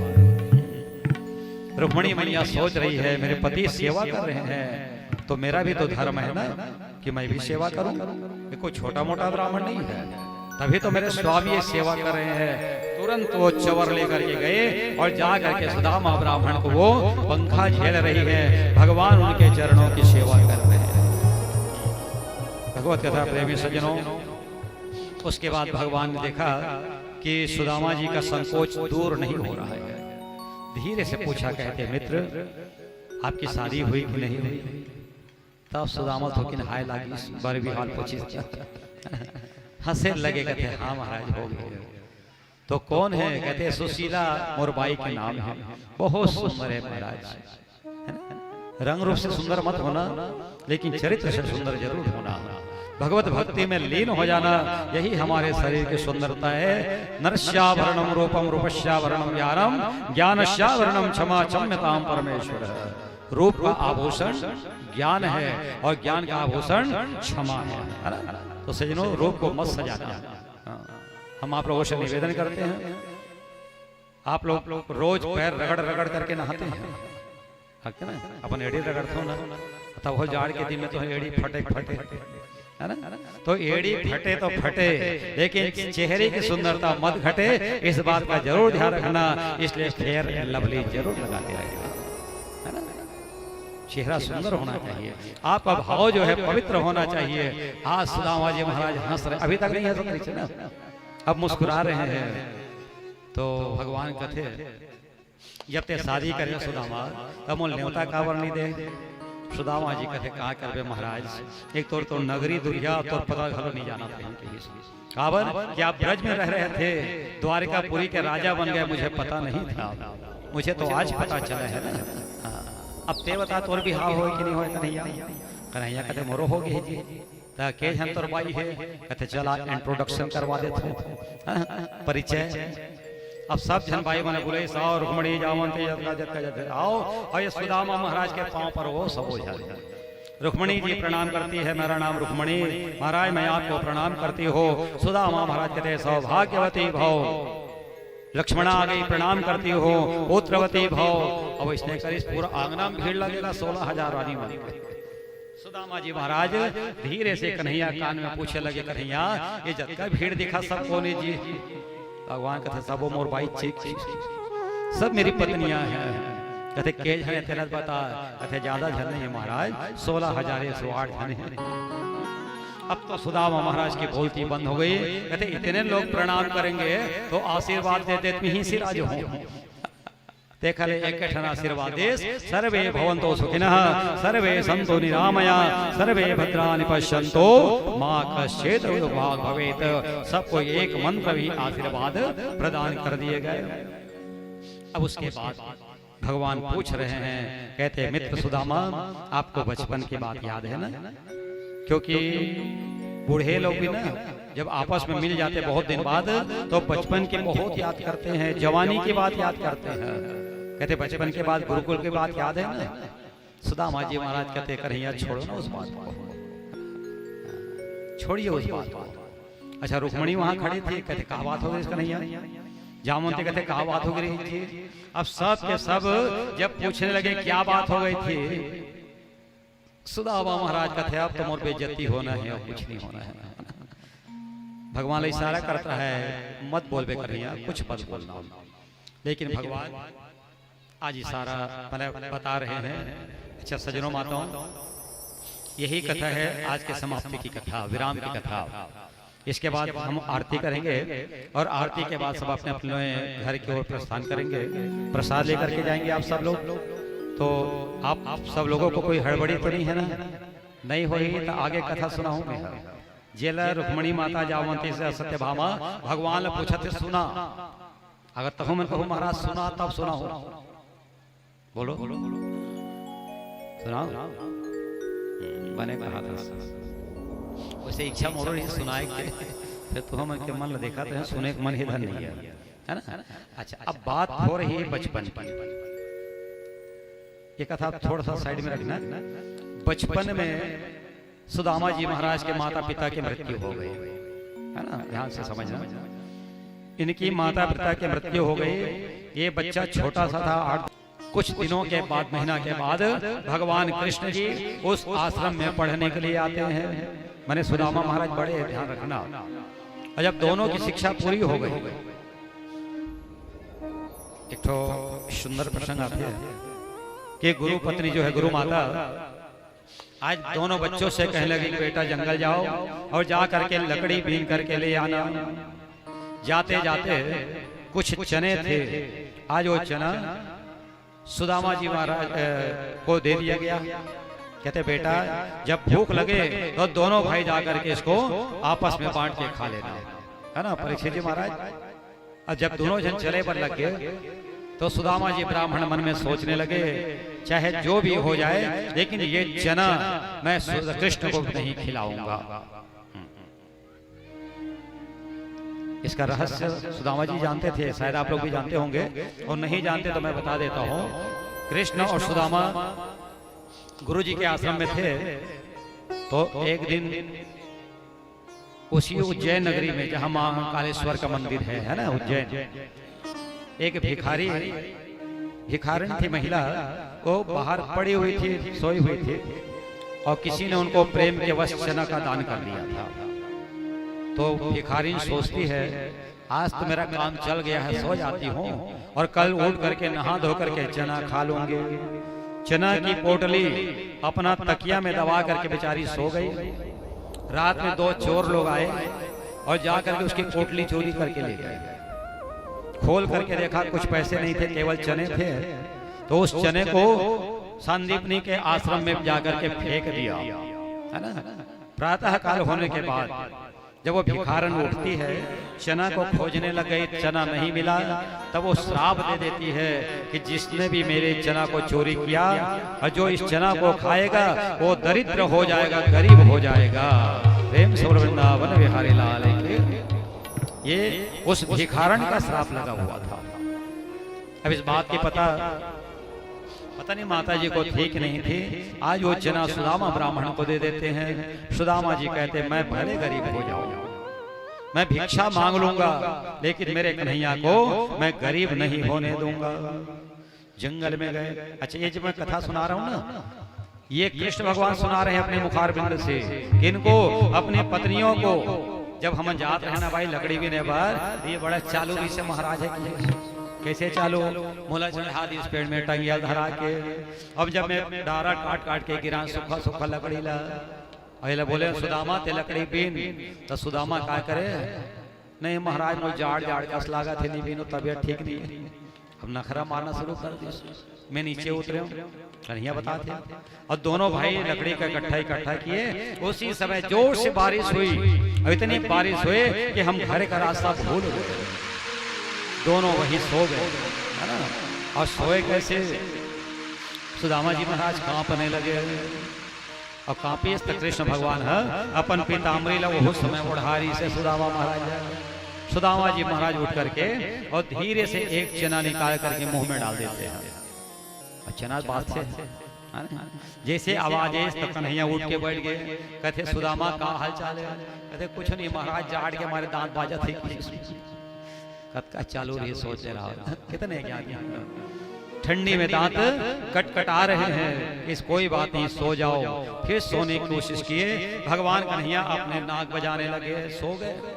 अब सुदामा जी महाराज उठे भैया, और उठ के कन्हैया हले डोले से देते तो सूते का नखरा मारा है। अब सुदामा जी उड़ गए और एक मुट्ठी चना को अपने मुंह में डाल देते हैं, और जैसे मुंह में डाले भगवान कृष्ण रटपटाक उठ के बैठ गए। बोलो वृंदावन बिहारी लाल, सोचो देखकर मुंह में चना भरा है, फुले रहा है मुंह। कन्हैया पूछे कहते मित्र कैसे नींद नहीं पड़ा थे का, कहते अरे बोलत का बनिया, भगवान चिंता हो से बोलत का बनिया सुदामा महाराज, जाड़ लगा थे तो दांत बैठ गए जाड़ के मारे। अब भगवान का थे ठंड में एक महाराज के दांत बैठ गए हैं, लकड़ी काटे पर टंगिया लेके रही से सजनों, और टंगिया ला और जैसे महाराज के मुंह दताई और मारे बर धरिस कन्हैया, सुदामा जी महाराज आ करने लगे, और आ करे तो जतका चना रहे सब छर के, है ना। एक कहानी कन्हैया सुनात रहे अपन भाई मल्ला, और रुक्मणी आदि माताएं बहुत प्रसन्न हो रही, कहते सुना महाराज। अब तो सुदामा के दिमाग खराब हो गए, एक से नहीं जाओ कहा था, यहाँ बेइज्जती कराए भेजे, बस टेंशन में आ गया महाराज। यहाँ भी आज मेरे द्वारकाधीश भगवान सुदामा जी महाराज को पीताम्बरी दे करके उनका सम्मान करते हैं। कुछ दिन रहे और उसके बाद भगवान ने पूछा, कहते सुदामा मेरी भाभी ने कुछ खाने को भेजा है क्या, तो देख अटारी महल दे करके सुदामा जी महाराज बड़े लज्जित हो रहे थे, पोटली को बगल में छुपा रहे थे। भगवान कन्हैया खड़े होकर के उनकी पोटली को खींच लेते हैं सज्जनों, एक मुट्ठी चावल अपने मुंह में डाल दिए, एक लोक का मालिक सुदामा जी को बना दिया गया। बोलिए द्वारकाधीश भगवान की।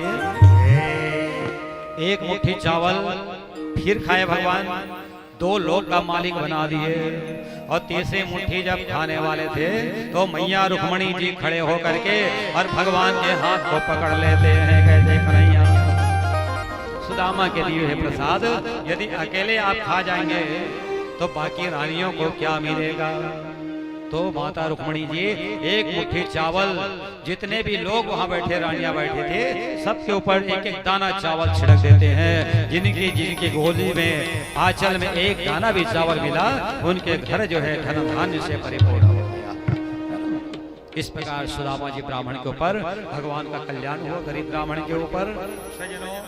जब भगवान जाने लगे तो जब जा रहे थे तो जो पीताम्बरी दिए थे भगवान, सुदामा जी ब्राह्मण आज निकाल करके कन्हैया को वापस करने लगे।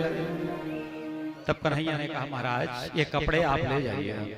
सुदामा ने कहा नहीं, अगर मैं कपड़े लेकर के जाऊंगा तो मुझे मोह हो जाएगा, तो चलो कपड़े निकाल दो। महाराज आपके लिए मैं टिफिन तैयार कर देता हूँ, भोजन तैयार कर देता हूँ। सुदामा जी ब्राह्मण कहने के कन्हैया मैं भोजन भी लेकर के नहीं जाऊंगा।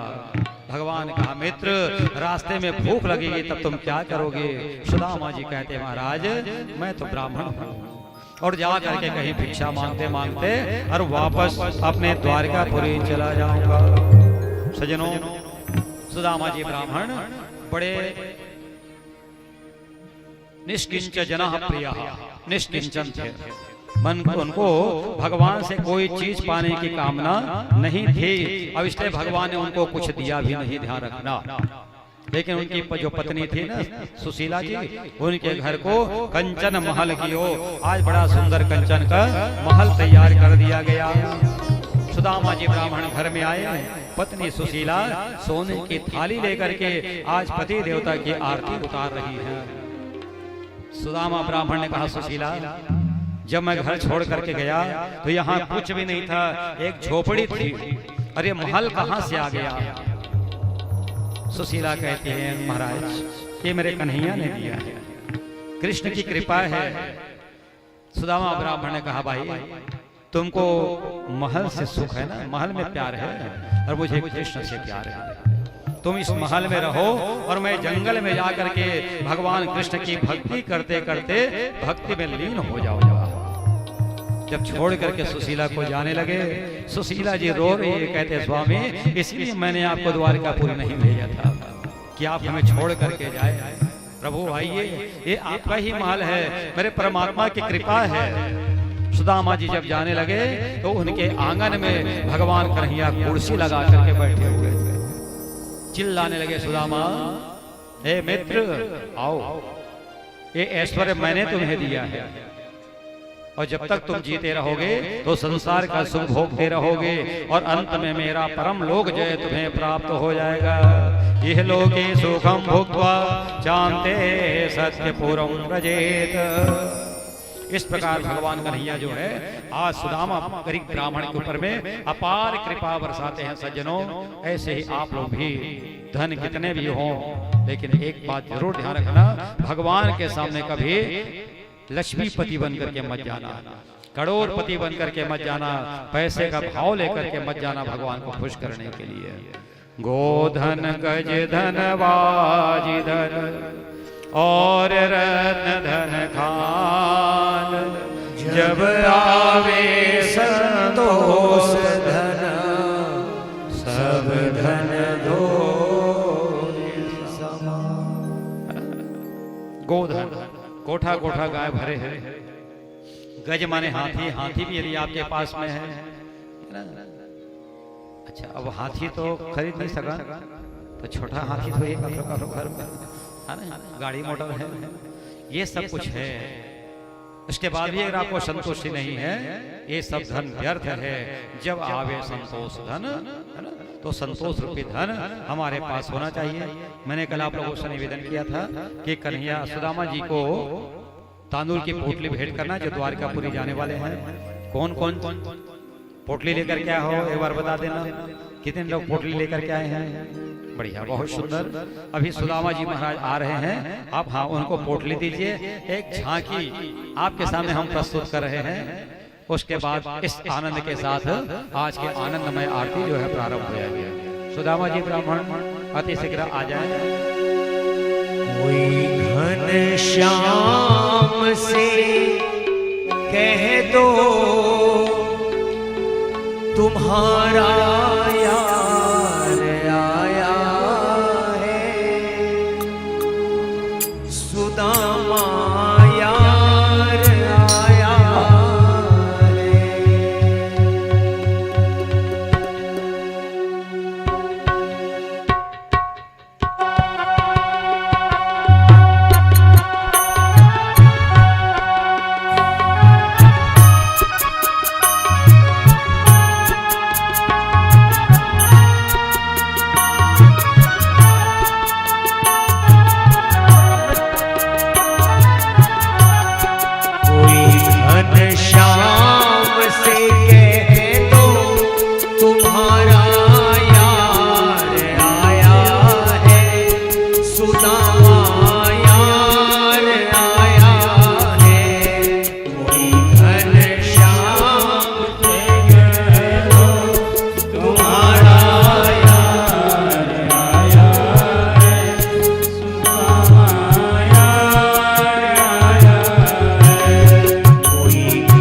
सुदामा यार आया है।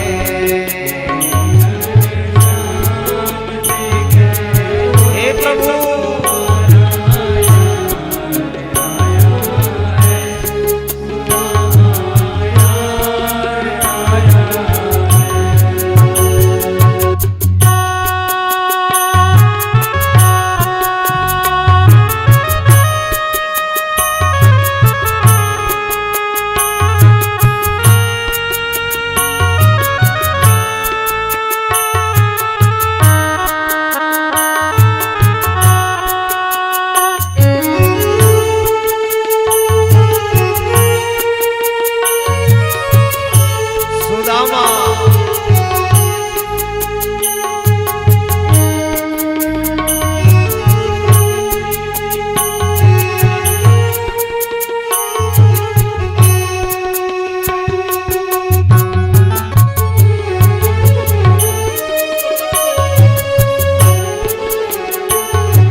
चावल की पोटली, चना की पोटली जो बना के लाए हैं सुदामा जी महाराज ने भेंट कर दो। सुदामा जी महाराज द्वारकाधीश भगवान तक जाकर के पहुंचा दी बारी बारी से।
अरे वो द्वारिका वालों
महाराज पहुंच गए हैं भगवान की नगरी में, द्वारकापुरी में।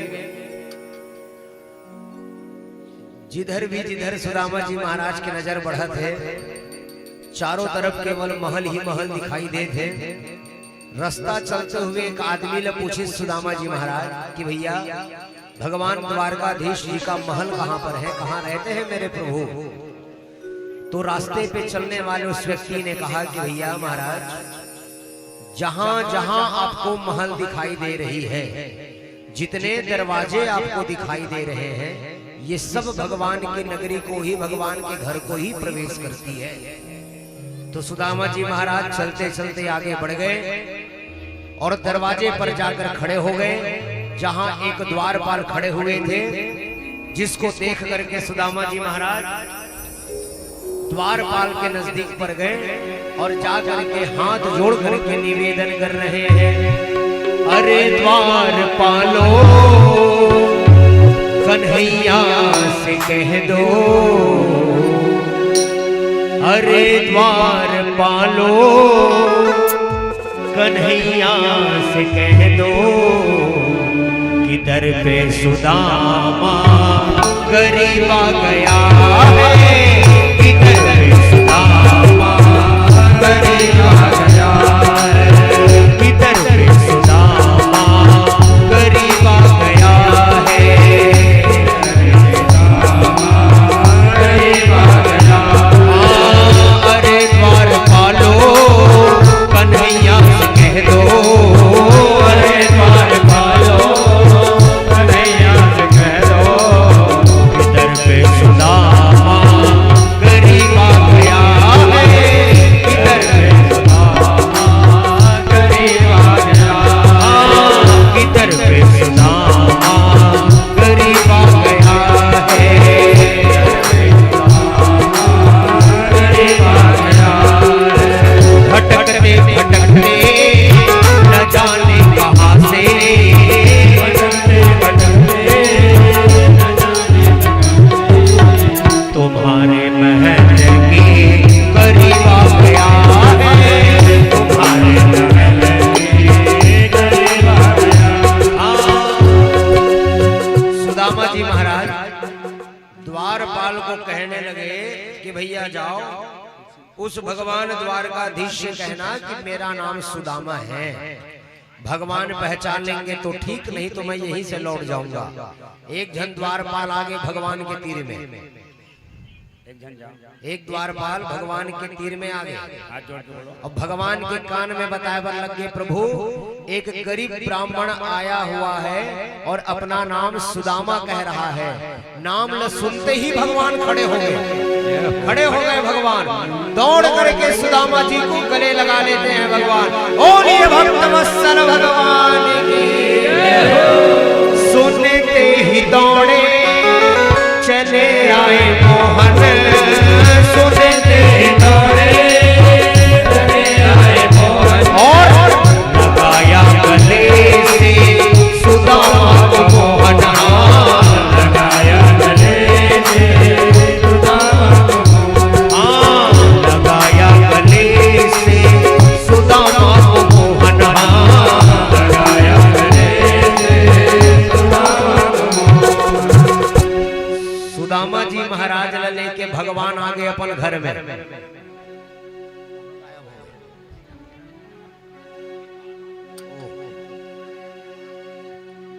आइए प्रभु आइए। उस समय कैमरा नहीं लिए से ना, अभी कैमरा आ गया, फोटो आइए सरकार, सुदामा जी को लाइए प्रभु। सुदामा जी महाराज को लेकर के भगवान आ रहे हैं और आप लोग ताली नहीं बजा रहे हैं। देखिए भगवान की भक्त वत्सलता। भगवान जिस आसन पर बैठते हैं उसी आसन पर सुदामा जी को बिठाया गया, ऐसा। और जैसे भगवान बैठा रही रुक्मिणी माता आश्चर्यचकित हो गई, देखने लगे कौन महाराजा है। और माता रुक्मिणी सुदामा जी को देख करके हुआ रुक्मिणी को बड़ा ही अचंभा, हुआ रुक्मिणी को बड़ा ही अचंभा, ये मेहमान कैसा अजीब आ गया है,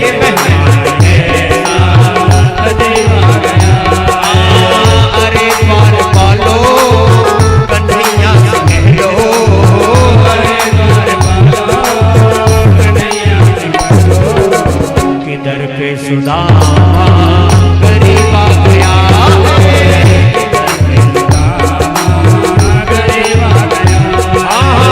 इधर पे सुदामा गरीब आ गया।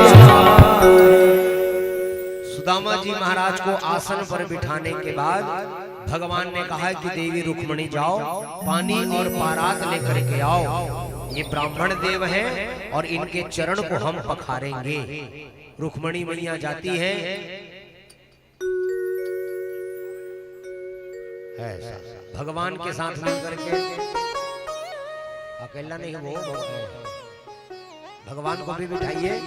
ऐसा आज मेरे भगवान द्वारकाधीश और माता रुक्मणी देवी सुदामा ब्राह्मण के चरण को पखार रहे हैं। बोलिए भक्त वत्सल भगवान की। और कैसे पखार रहे हैं? अपने आंखों के द्वारा भगवान आंसू निकाल रहे हैं और उन्हीं आंसुओं से सुदामा जी महाराज के चरण को परमात्मा आज पखार रहे हैं। पानी परात को हाथ छुओ नहीं, नैनन के जल से पग धोए। भगवान ने चरण पखारा। भगवान कहते हैं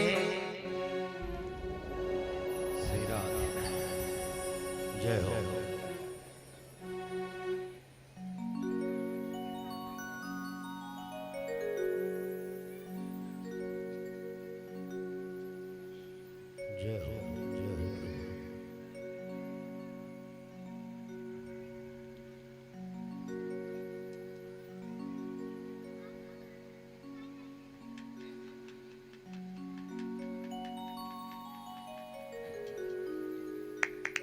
जय हो जय हो जय हो जय हो। बड़े ही भाव के साथ भगवान सुदामा जी का सम्मान कर रहे हैं। भगवान द्वारकाधीश माता रुक्मणी से कहने लगे कि देवी जाओ कुछ नाश्ता पानी की व्यवस्था करो। सुदामा जी महाराज आए हैं, कुछ नाश्ता कराया जाए, केला वेला खिलाओ, पानी पियाओ, ऐसा खिलाइए। बड़े भाव से रुक्मणी मैया छील रही हैं और भगवान अपने हाथों से सुदामा जी को प्रसाद पवा रहे हैं। एक बार ताली बजाइए। भक्त वत्सल भगवान की जय हो जय हो जय हो प्रभु जय हो। बड़े भाव के साथ भगवान आज प्रसाद ग्रहण करा रहे हैं सुदामा जी महाराज को।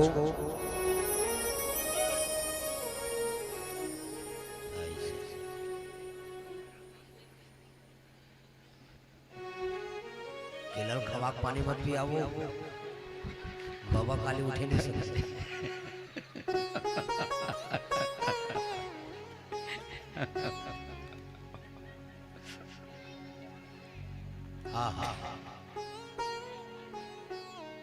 भगवान पूछत पानी पीवे सुदामा जी, पूछना भगवान।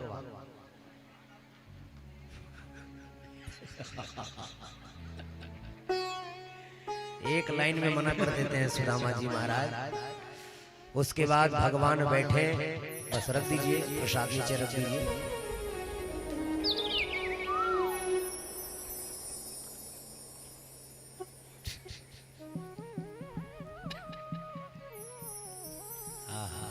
परम आनंद है।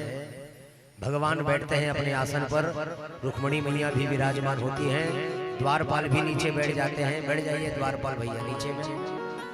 ऐसा बहुत बढ़िया। बचपन के मित्र हैं सुदामा जी महाराज।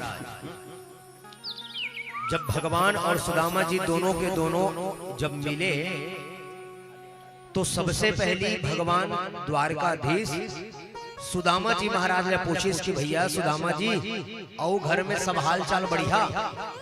सच बताएं सज्जनों, अगर सुदामा जी की जगह में आप और हम रहते न, कभी कई ढंग समस्या बता देते हैं भगवान। खाए वर नहीं है भगवान, रहे वर घर नहीं है भगवान, ऐसे समस्या है भगवान, कई ढंग समस्या बता देते हैं।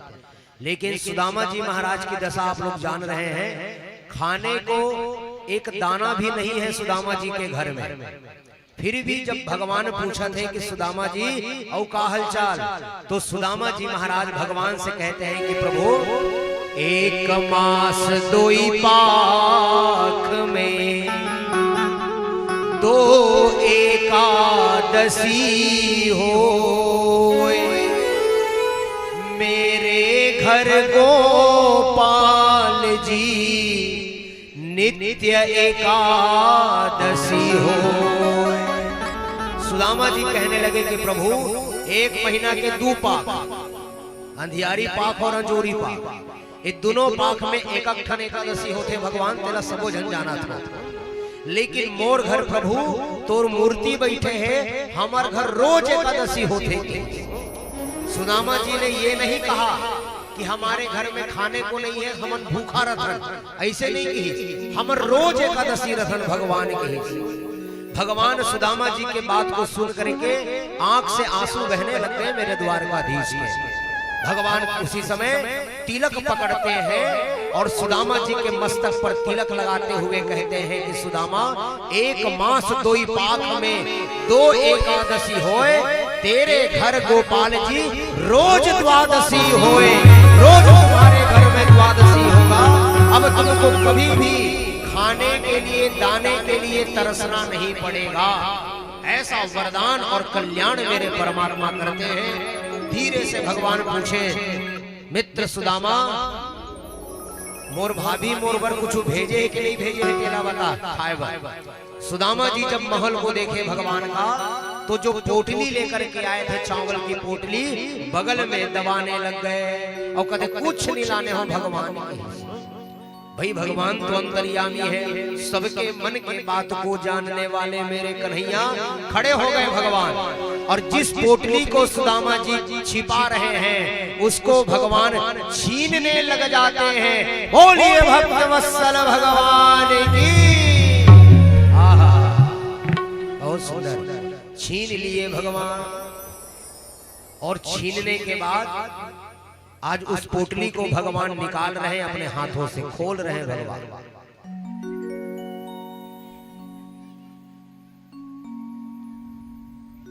रुक्मणी मैया थोड़ा हेल्प कर दो।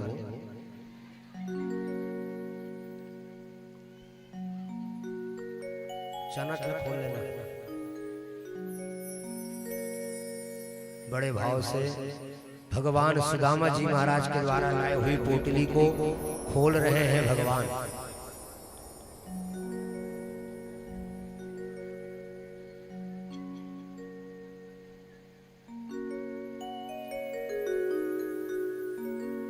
कैसे कर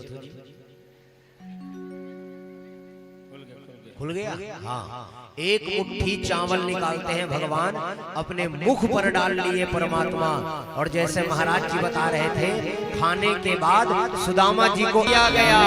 बोलिए कृष्ण कन्हैया लाल की।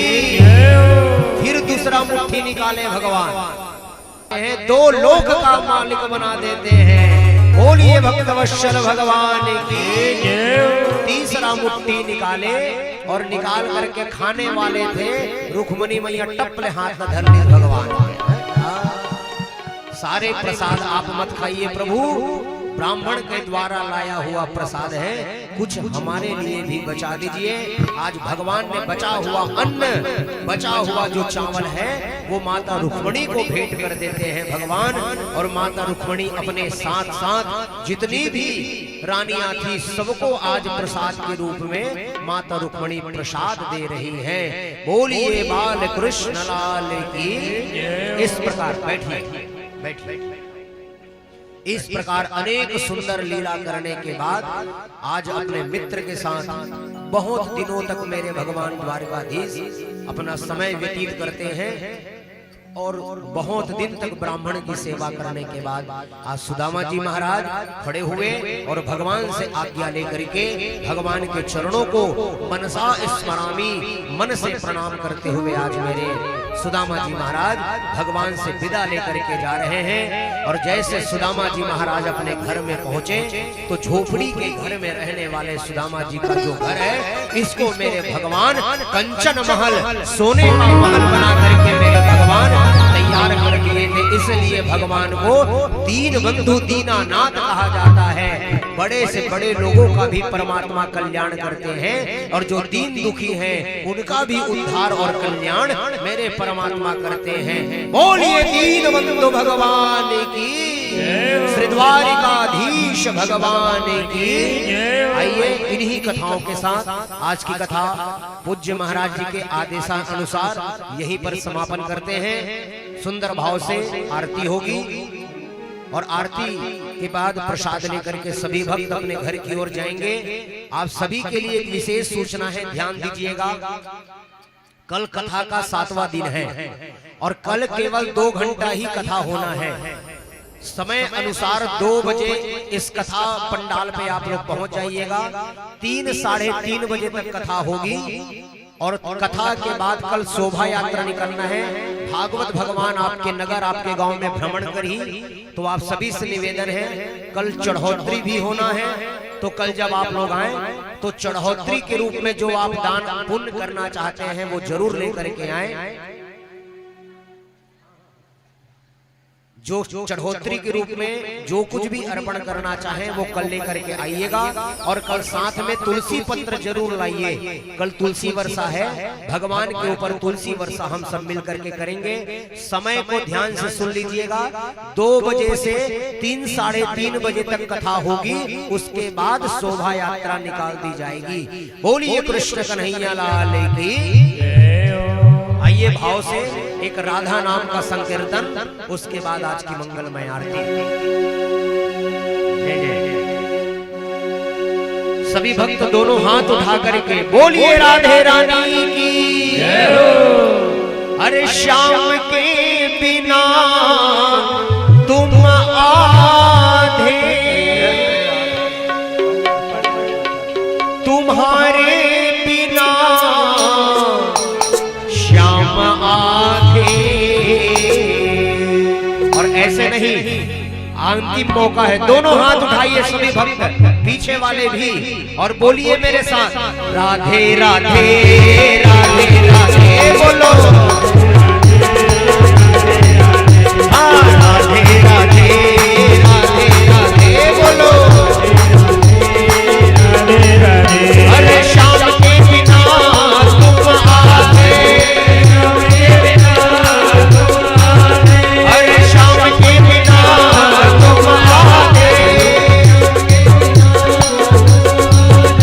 तुम्हारे बिना श्याम आधे बोलो। राधे राधे राधे राधे बोलो। राधे राधे राधे राधे हाँ राधे राधे राधे राधे बोलो। राधे राधे राधे राधे। श्याम के बिना तुम आधे, श्याम के बिना तुम आधे, तुम्हारे बिना श्याम आधे बोलो। राधे राधे राधे राधे बोलो। राधे राधे राधे राधे हाँ राधे राधे राधे राधे बोलो। राधे राधे राधे राधे।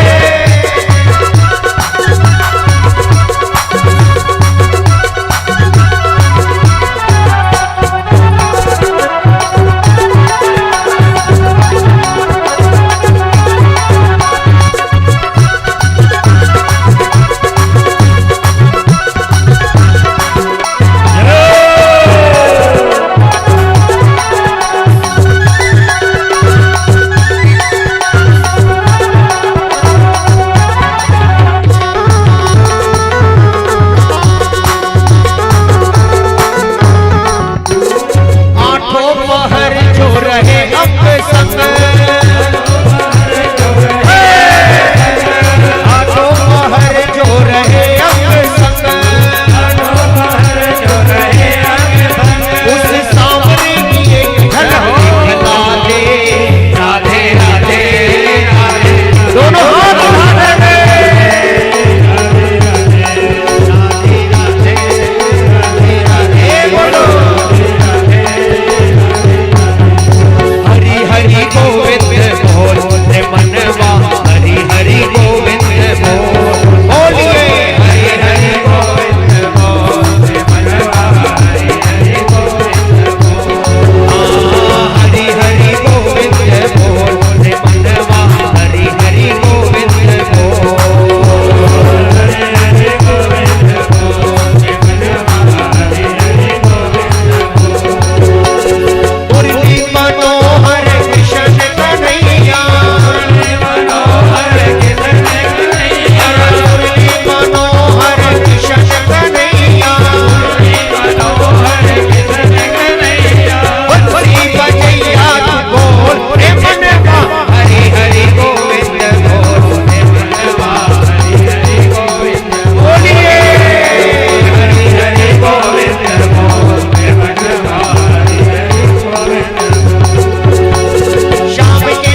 कर लेते हैं भगवान के साथ एक बार मिलकर गरबा कर लेते हैं एक बार। ऐसी करेंगे कोई बात नहीं। बीच में खड़े कर दीजिए भगवान को और आप लोग चारों तरफ से घेर करके दांडिया डालें। जो कैमरा खड़े हैं, कैमरा खड़े थे इसे गोल घेर लो। जय हरि। बीच में आइए भगवान सभी जने मिलकर के एक बार गरबा कर लेते हैं माँ भवानी के नाम से, ठाकुर जी के नाम से मिलकर के। हो श्याम चंदा है श्यामा चकोरी, बड़ी सुंदर है दोनों की जोड़ी। श्याम चंदा है श्यामा चकोरी, बड़ी सुंदर है की जोड़ी। श्याम चंदा है श्यामा चकोरी, बड़ी सुंदर है दोनों की जोड़ी।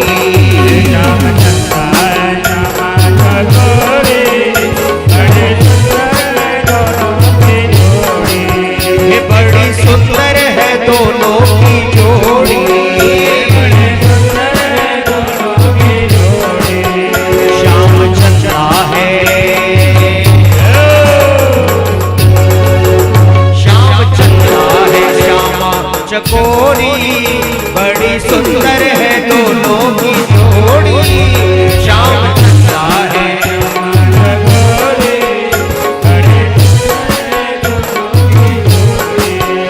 बड़ी सुंदर है दोनों की जोड़ी।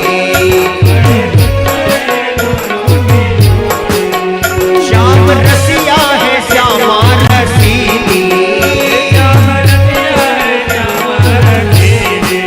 वो श्याम रसिया है श्यामा रसीली। कृष्ण काला है कृष्ण काला है राधा है गोरी, बड़ी सुंदर है दोनों की जोड़ी। कृष्ण काला है राधा है गोरी, बड़ी सुंदर है दोनों की जोड़ी। कृष्ण काला है राधा है गोरी, बड़ी सुंदर है दोनों की जोड़ी।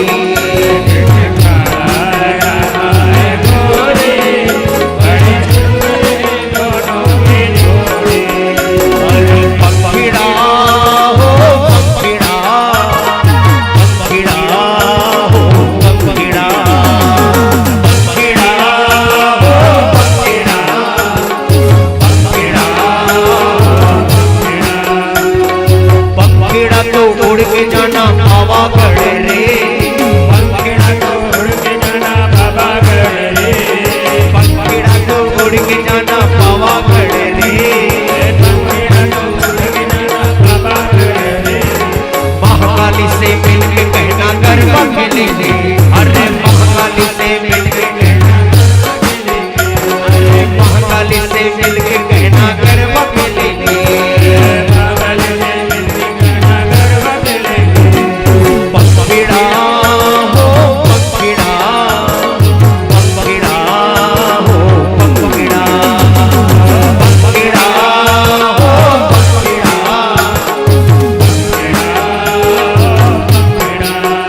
माए